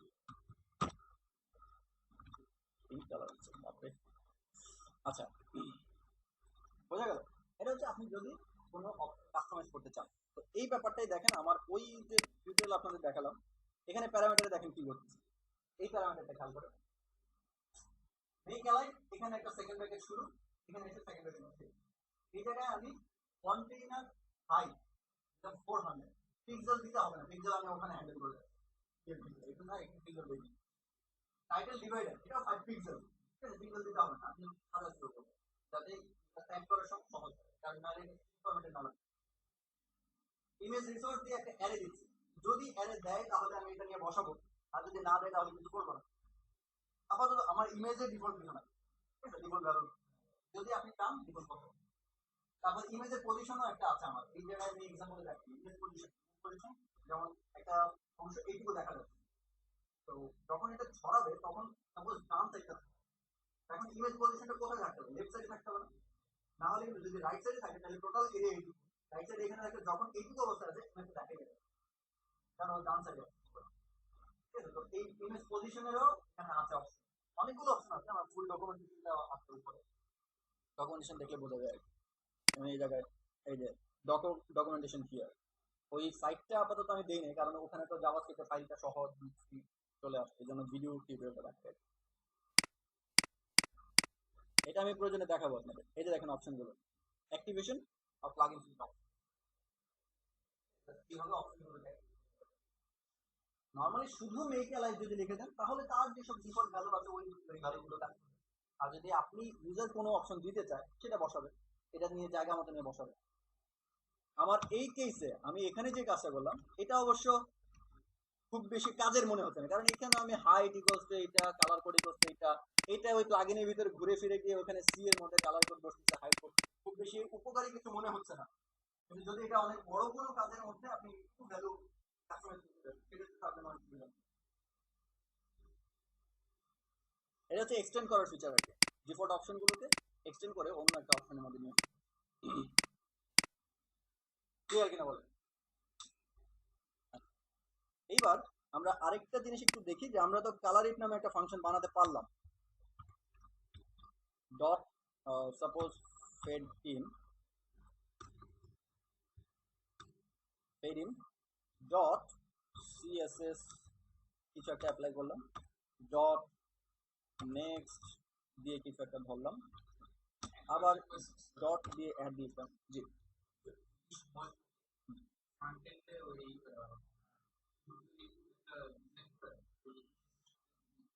ইন্টিগ্রেট করাটা। আচ্ছা আমি দেখাচ্ছি।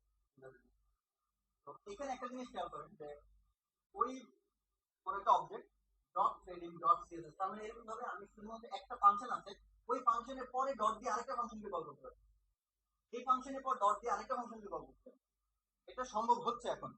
আমারটার মধ্যে করা যায় কিনা একটু দেখি, যে যখন কালার কোড মেক মানে কালারের যখন কালার কোড বসানো শেষ হয়ে যাবে তখন সে এটাকে হাইড করে দিবে।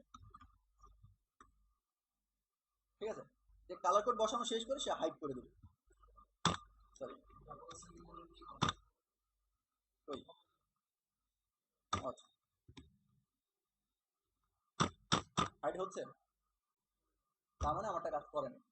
তাহলে ওদেরটা কাজ করে আমারটা করবে না কেন? কারণ হচ্ছে এই জায়গাতে কোনোভাবে মানে কনসেপ্টটা খেয়াল করেন, এটা হচ্ছে অবজেক্ট, অবজেক্টের নামের পরে ফাংশন দেওয়া যায়, কিন্তু কোনো ফাংশনের নামের পরে অন্য ফাংশন দেওয়া যায় না। কিন্তু এখানে দিচ্ছে তো, কিন্তু অবজেক্টের নামের পরে ফাংশন দেওয়া যায়, কিন্তু ফাংশনের নামের পরে ফাংশন দিচ্ছে।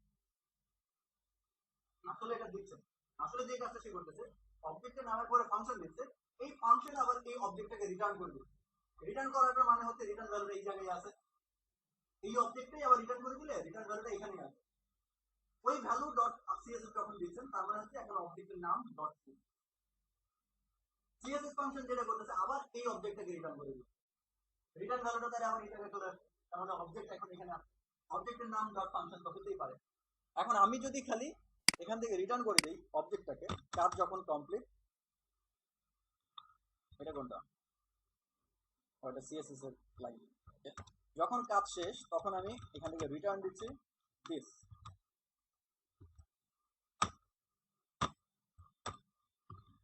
ঠিক আছে, শুধু রিটার্ন ওই অবজেক্টটাকে রিটার্ন করে দিচ্ছে। এখন দেখেন আচ্ছা, আজকে ব্রডকাস্ট রিসিভার করবো। ব্রডকাস্ট রিসিভার যেটা বললাম যে অপারেটিং সিস্টেমের সাথে রিলেটেড কোনো অ্যাকশন বা কোনো একটা স্টেটের মধ্যে যদি আমার অ্যাপ্লিকেশনের কোনো বিহেভিয়ার অ্যাড করতে চাই, যেমন সিস্টেম রিবুট নিল বা ইন্টারনেট কানেক্টেড হলো বা ডিসকানেক্টেড হলো,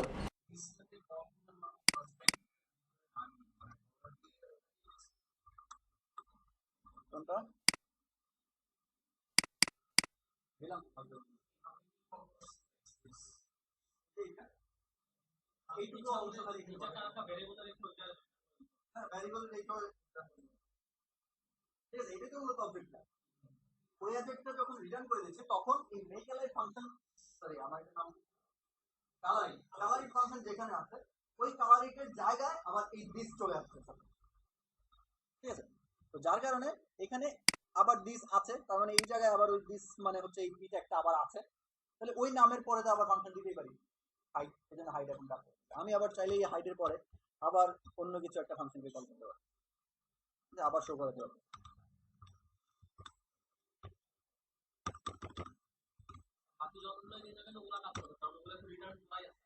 হ্যাঁ এটা হচ্ছে ও লাইব্রেরি নিজে থেকে এটা রিটার্ন করে।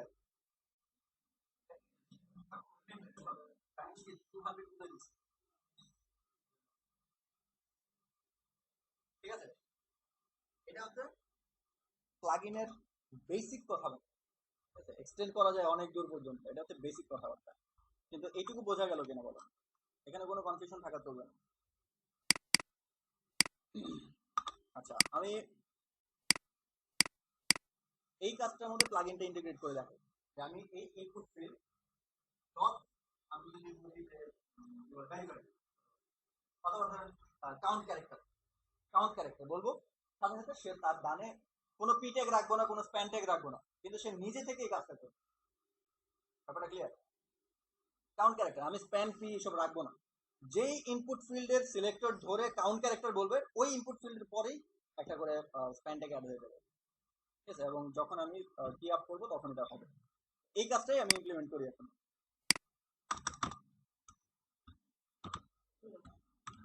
আচ্ছা এখানে আরেকটা ব্যাপার আমি বলে রাখি, যে এখানে আগের কোডটাতে যে ইয়েটা দেখলেন এই ফাংশনের ব্যাপারটা, এটা ইউজ করা সবসময় সেফ। ঠিক আছে, যে কোনো ফাংশনের শুরুতে শেষে যদি আপনি এটা ইউজ করেন তাহলে যে সুবিধাটা হবে, কনফ্লিকশনের ঝামেলাটা কমে যায় আর কি। ঠিক আছে, বুঝবে যে এটা jQuery-র প্লাগইন।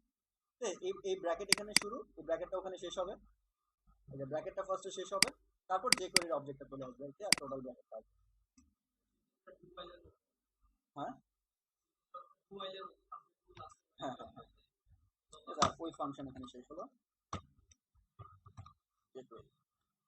ঠিক আছে, মানে এই ফাংশন ব্র্যাকেট এই জায়গায় শেষ হলো, তারপর একটা ফার্স্ট ব্র্যাকেট দিয়ে jQuery লিখলাম, আর এই ফাংশনের আগে যে ব্র্যাকেটটা শুরু হয়েছিল এই ফাংশনটা এই jQuery-র পরে ব্র্যাকেটটা শেষ হলো, লাস্ট ব্র্যাকেটটা। আর এই যা আছে সব কিছু আছে।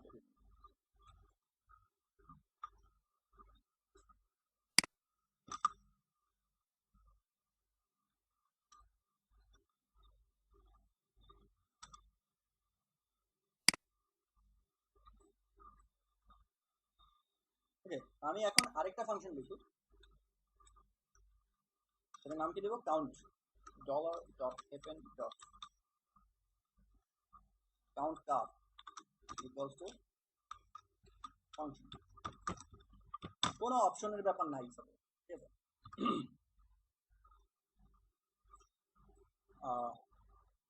এখানে যে কাজটা হবে, ফার্স্টে ফিল্ড, আমি একটা ভ্যারিয়েবল নিচ্ছি, নাম দিলাম ফিল্ড ইকুয়ালস টু দিস।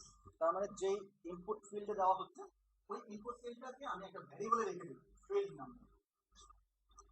এবার ফিল্ড ডট ইচ, একই রকম সিলেক্টর অনেক হতে পারে না? যেমন আমি যদি বলি ইনপুট টেক্সট টাইপ, তাহলে ইনপুট টেক্সট টাইপ তো 3-4টা থাকতে পারে। সে যখন ইনপুট টেক্সট টাইপের মধ্যে আমার এই প্লাগইন অ্যাক্টিভ করতে চাইবে, তখন তো সবগুলোর জন্য আলাদাভাবে কোডটা হওয়া উচিত, আলাদাভাবে সবগুলো কাজ করা উচিত না? আমি ফার্স্টেরটাতে কাউন্ট করলে যেটা হবে, সেকেন্ডটাতে ওই কাউন্ট হবে না, থার্ডটাতে ওই কাউন্ট হবে না। এই দেখেন, সাপোজ এটাতে আমি দিলে এখানে ইনপুট আসলো সাপোজ 3, এটার জন্য 0 আসবে না, আবার এটার জন্য 5-6 আসবে না। তার মানে প্রতিটার জন্য ডিফারেন্ট ভাবে তার ক্যালকুলেশনটা আসা লাগবে। ঠিক আছে, সিলেক্টর ধরে ফেললো একসাথে, কিন্তু আমরা যখন নিজেরা প্লাগইন লিখেছি তখন বুঝবো যে আসলে সিলেক্টরের ভিতরে কিভাবে সিলেক্ট, সেটা একসাথে সবগুলোকে ধরলো, ঠিক আছে, কিন্তু সবগুলোর জন্য একসাথে আমি অ্যাসাইন না করে প্রতিটার জন্য আলাদাভাবে আমার কোডিং করা লাগবে।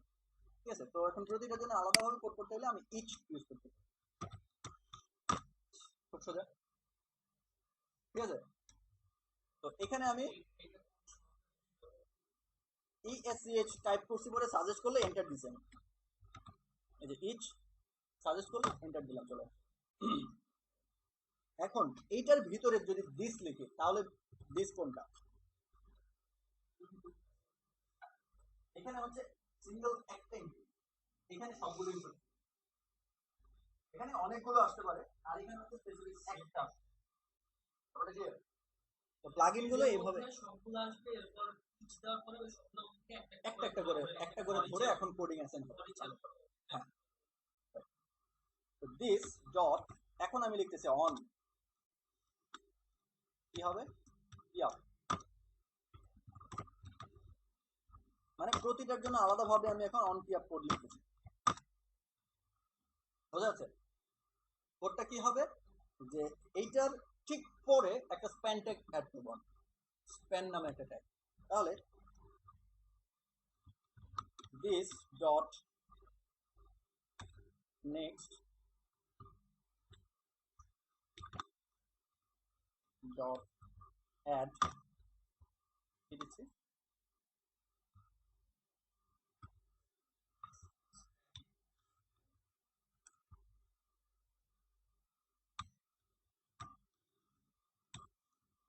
ঠিক আছে। এখন দিস ডট নেক্সট অ্যাড একটা স্প্যান ট্যাগ, বোঝা যাচ্ছে?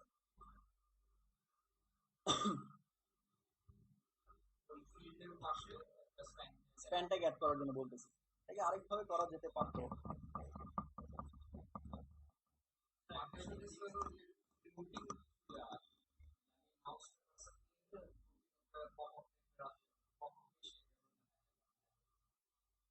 কিসের রেজাল্ট দেখেন?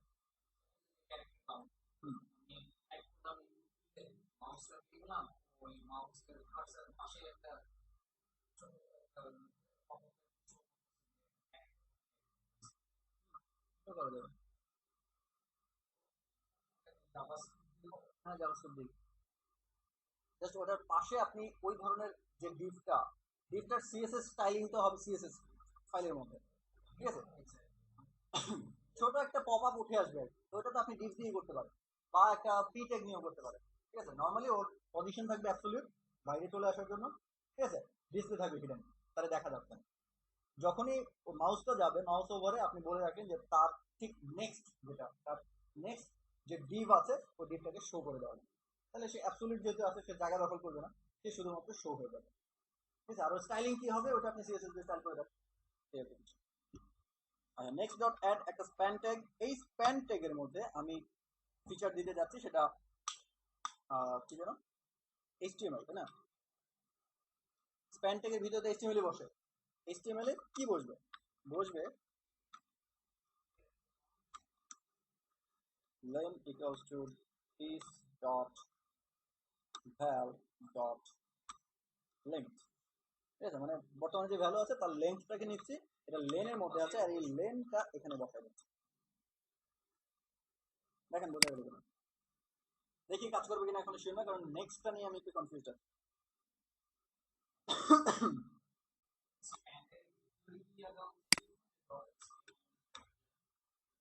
কোনটা? এই জায়গায়? না না না, প্ল্যান তো একটা এখানে একটা স্ট্রিং এর মধ্যে, ওটা এই স্ট্রিংটাকে সে অ্যাড করতে এলিমেন্ট,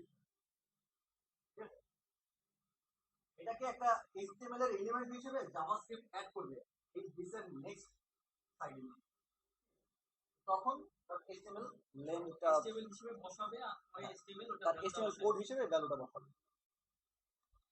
এখন আমি একটু টেস্ট করে দেখি, আমি অ্যাক্টিভেট করি নি আমার এই ফাংশন, ঠিক আছে? কাউন্ট কার, তো কাউন্ট কারে কি করবো এই জায়গায়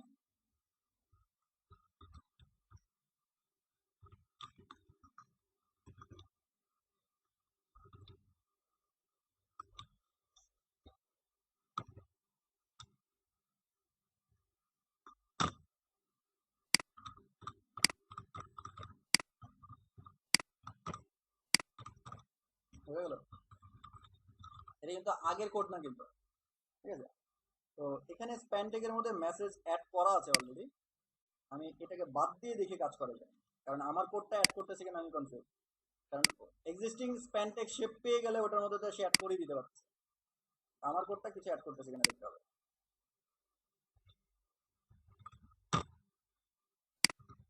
করতেছে না, তাহলে আমি একটু চেক করি এখানে।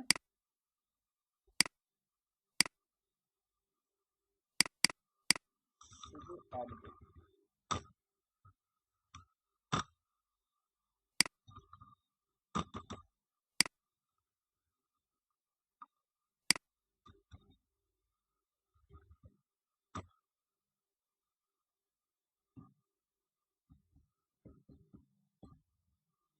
চাইল্ড এটা তো চাইল্ড না, তো এখানে তো চাইল্ড না, সে তার সিবলিং হিসেবে অ্যাড হচ্ছে।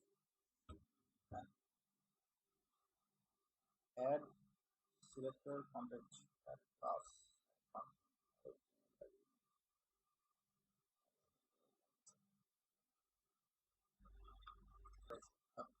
ভিডিও অফ,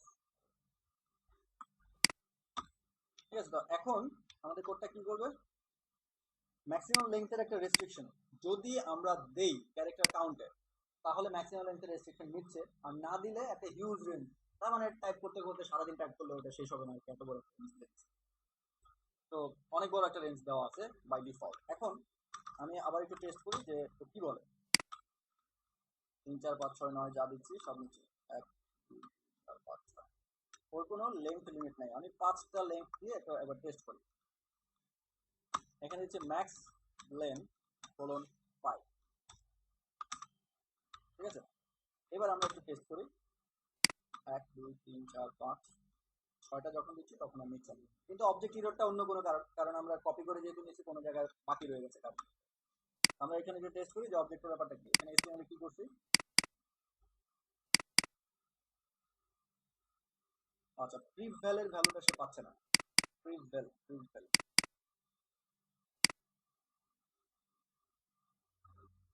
this chapter 14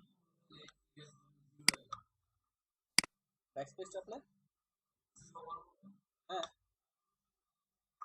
প্রিভ ভ্যাল মানে হচ্ছে ভ্যালুটা টেক্সট ফিল্ডে যে ভ্যালুটা ছিল ওই ভ্যালুটা, ঠিক আছে। আপনি চাইলে এই প্রিভ ভ্যাল ছাড়াও এটা কিন্তু হ্যান্ডেল করা যায়। হ্যাঁ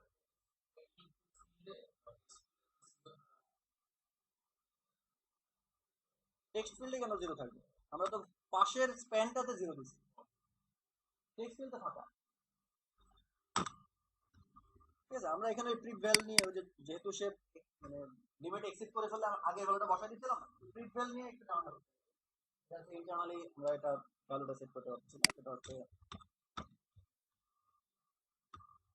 আরেকভাবে যদি হ্যান্ডেল করতে চাই যে আমি 20 ক্যারেক্টার রাখবো পরের অংশটা ফেলে দিব, ঠিক আছে, ওটাও করা যাবে আর কি।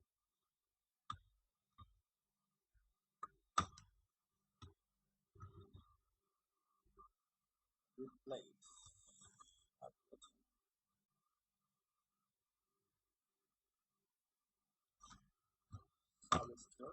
start from zero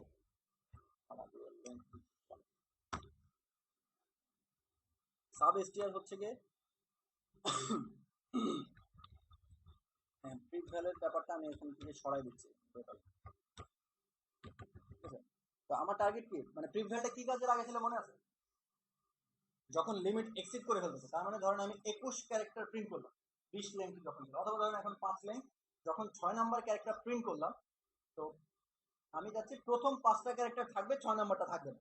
তার মানে হচ্ছে কি আগের যে ভ্যালুটা ছিল 5টা ক্যারেক্টারের যে ভ্যালুটা ছিল ওটা প্রিভ ভ্যালুর মধ্যে আমরা স্টোর করবেন, ঠিক আছে। ওই ভ্যালুটা আমি সেট করে দিব আর 6 নাম্বার ক্যারেক্টারটা তখন মুছে যাবে। সেম কাজটা একটু অন্যভাবে করতেছি এখন। তো ধরেন এই জায়গায় আমি তখন নিচ্ছি v equals to this dot val, তার মানে কি বর্তমান ভ্যালুটা, বর্তমানে যে ভ্যালু আছে অর্থাৎ 6 ক্যারেক্টারের ভ্যালুটা, ডট সাব এসটিআর, তার মানে এখান থেকে একটা সাবস্ট্রিং বের করে নিচ্ছে, সাবস্ট্রিং 6 ক্যারেক্টার আছে, এখান থেকে সাবস্ট্রিং বের করে দিচ্ছে। সাবস্ট্রিং এর প্যারামিটার ছিল স্টার্ট এবং লেংথ, ঠিক আছে। তার মানে স্টার্টিং পজিশনটা, তার মানে আমি 0তম পজিশন থেকে লেংথ কয়টা, আমি 20 লেংথ পর্যন্ত ডেটাটা 20 লেংথের ডেটাটা, তার মানে এই ডেটাটা এখন সে বি এর মধ্যে রিটার্ন করবে, তাহলে বি এর মধ্যে আছে, এখন এই বি আমি এটার ভ্যালু হিসেবে বর্তমান ভ্যালু হিসেবে সেট করে দেবো, যেটা আমি প্রিভ ভ্যাল সেট করতাম এটা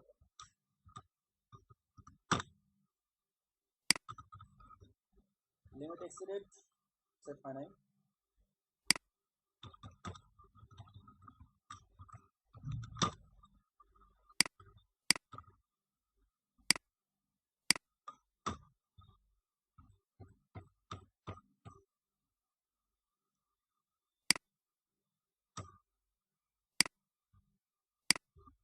হলো।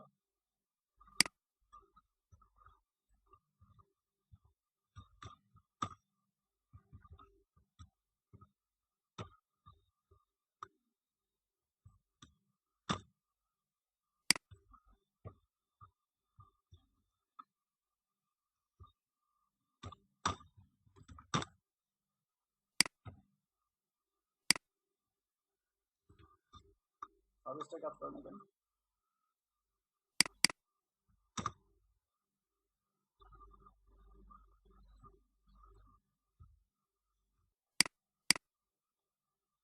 সাবস্টেটটা ঠিক আছে, আমি এখানে জাস্ট 20 লেংথ 20 ডিরেক্টলি বসা দিচ্ছি।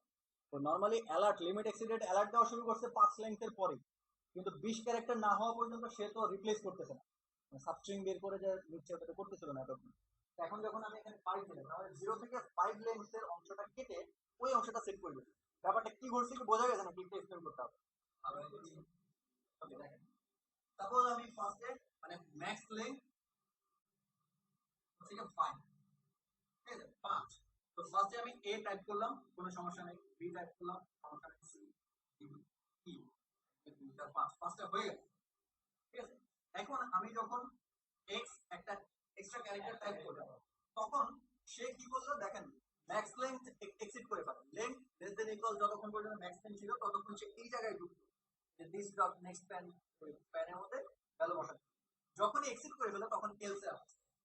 ফার্স্টে কি করলো, বি এর মধ্যে দিস ডট ভ্যাল, তার মানে কি ABCDEX সম্পূর্ণ ভ্যালুটা নিল, ওখান থেকে একটা সাবস্ট্রিং বের করলো। সাবস্ট্রিং এর কাজ হচ্ছে আপনি এটার কোনো একটা পজিশন বলে দিবেন, সাপোজ বললাম যে 1, এটা তো 0, 1 2 3 4 5, আমি বলে দিলাম যে 1 থেকে 2 লেন্থের কোন একটা স্ট্রিং আমাকে দাও। যখন 1 থেকে 2 দিব তখন সে বলবে কি জাস্ট এই লেন্থের ডেটাটা আমি দিব, তার মানে BC আমার। এখন আমি এখানে কি দিলাম যে 0 থেকে ম্যাক্স লেন্থ, তার মানে 0 থেকে 5, তাহলে 0 থেকে 5 লেন্থ 1 2 4 5 লেন্থ, তার মানে এইটুকু ডেটা রিটার্ন করবে আমাকে এক্স বাদে বাকি অংশটা আমাকে রিটার্ন করবে। ওই রিটার্ন ভ্যালুটা আছে এখন b এর মধ্যে। এবার কি করলাম দিস ডট ভ্যালু, তার মানে যেখানে এই সম্পূর্ণ লেখাটা আছে ওইটার ভ্যালু হিসেবে সেট করতেছি নতুন বি। নতুন বি কোনটা, এই পর্যন্ত ওই ভ্যালুটা আমি সেট করে দিই। তার মানে এক্স অংশটা ছিল ওখান থেকে আমি 5 টাকার একটা কেটে ওটা বসাই দিই।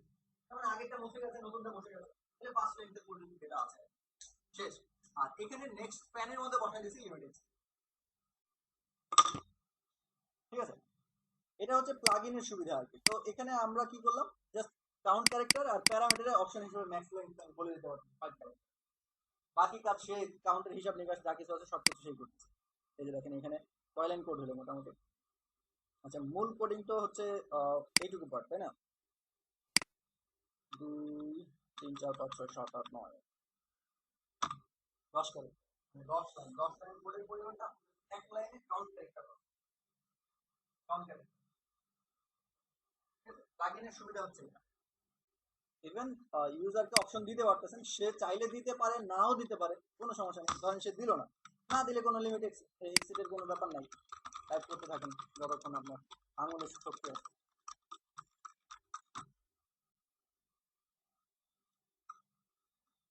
অথবা আমরা তো এখানে একটা বড় ধরনের লিমিট দিলাম না, লিমিটের পরিবর্তে সাপোজ এখানে -1, -1 মানে হচ্ছে কোনো লিমিট নেই, ঠিক আছে, ধরে নিচ্ছি এরকম কিছু। তো আমরা তখন এই জায়গায় একটা এক্সট্রা হ্যান্ডেল করতে পারবো যে না দেওয়া যায় না, দেওয়া যায় না দেখে আমি ধরে নিচ্ছি যে যদি নেগেটিভ ভ্যালু হয় তার মানে হচ্ছে কোনো লিমিট নাই, লিমিট ইনফাইনাইট। ঠিক আছে, তো এই জায়গায় আমি বলতে চাচ্ছি যে যদি এটা ইকুয়াল -1 হয় অথবা লেংথের ভ্যালুটা ওটার থেকে কম হয়। এখানে যদি কোডটা কি হলো যে ডিফল্ট অপশনে ম্যাক্স লেংথ যদি -1 হয় তার মানে অলওয়েজ এটা ট্রু, সবসময় সে যেটা বসাতে থাকবে, কোনো সময় লিমিট এক্সিড হবে না। অথবা লেংথের ভ্যালুটা ডিফল্ট অপশনের থেকে ছোট। ঠিক আছে, তাহলে যদি কোনো কারণে ইউজার কোনো একটা ডেটা পাঠায় তাহলে -1 রিপ্লেস হয়ে যাবে না। সাপোজ 5 আসছে, তাহলে -1 রিপ্লেস হয়ে 5 হয়ে যাবে না। তাহলে এই কন্ডিশন কি ট্রু হবে? তখন এটা 5 হয়ে যাবে। যদি এটা ট্রু না হয় তখনই সে চলে যাবে এই জায়গায় যে লেংথটা অবশ্যই তাহলে 5 এর চেয়ে ছোট হবে। ঠিক আছে, তখন দেখা যায় ওই যে লিমিট তখন আবার চলে আসে। আর এই কেসে কোনো লিমিট নেই, তাতে ইনফাইনাইট লিমিট মাইনাস।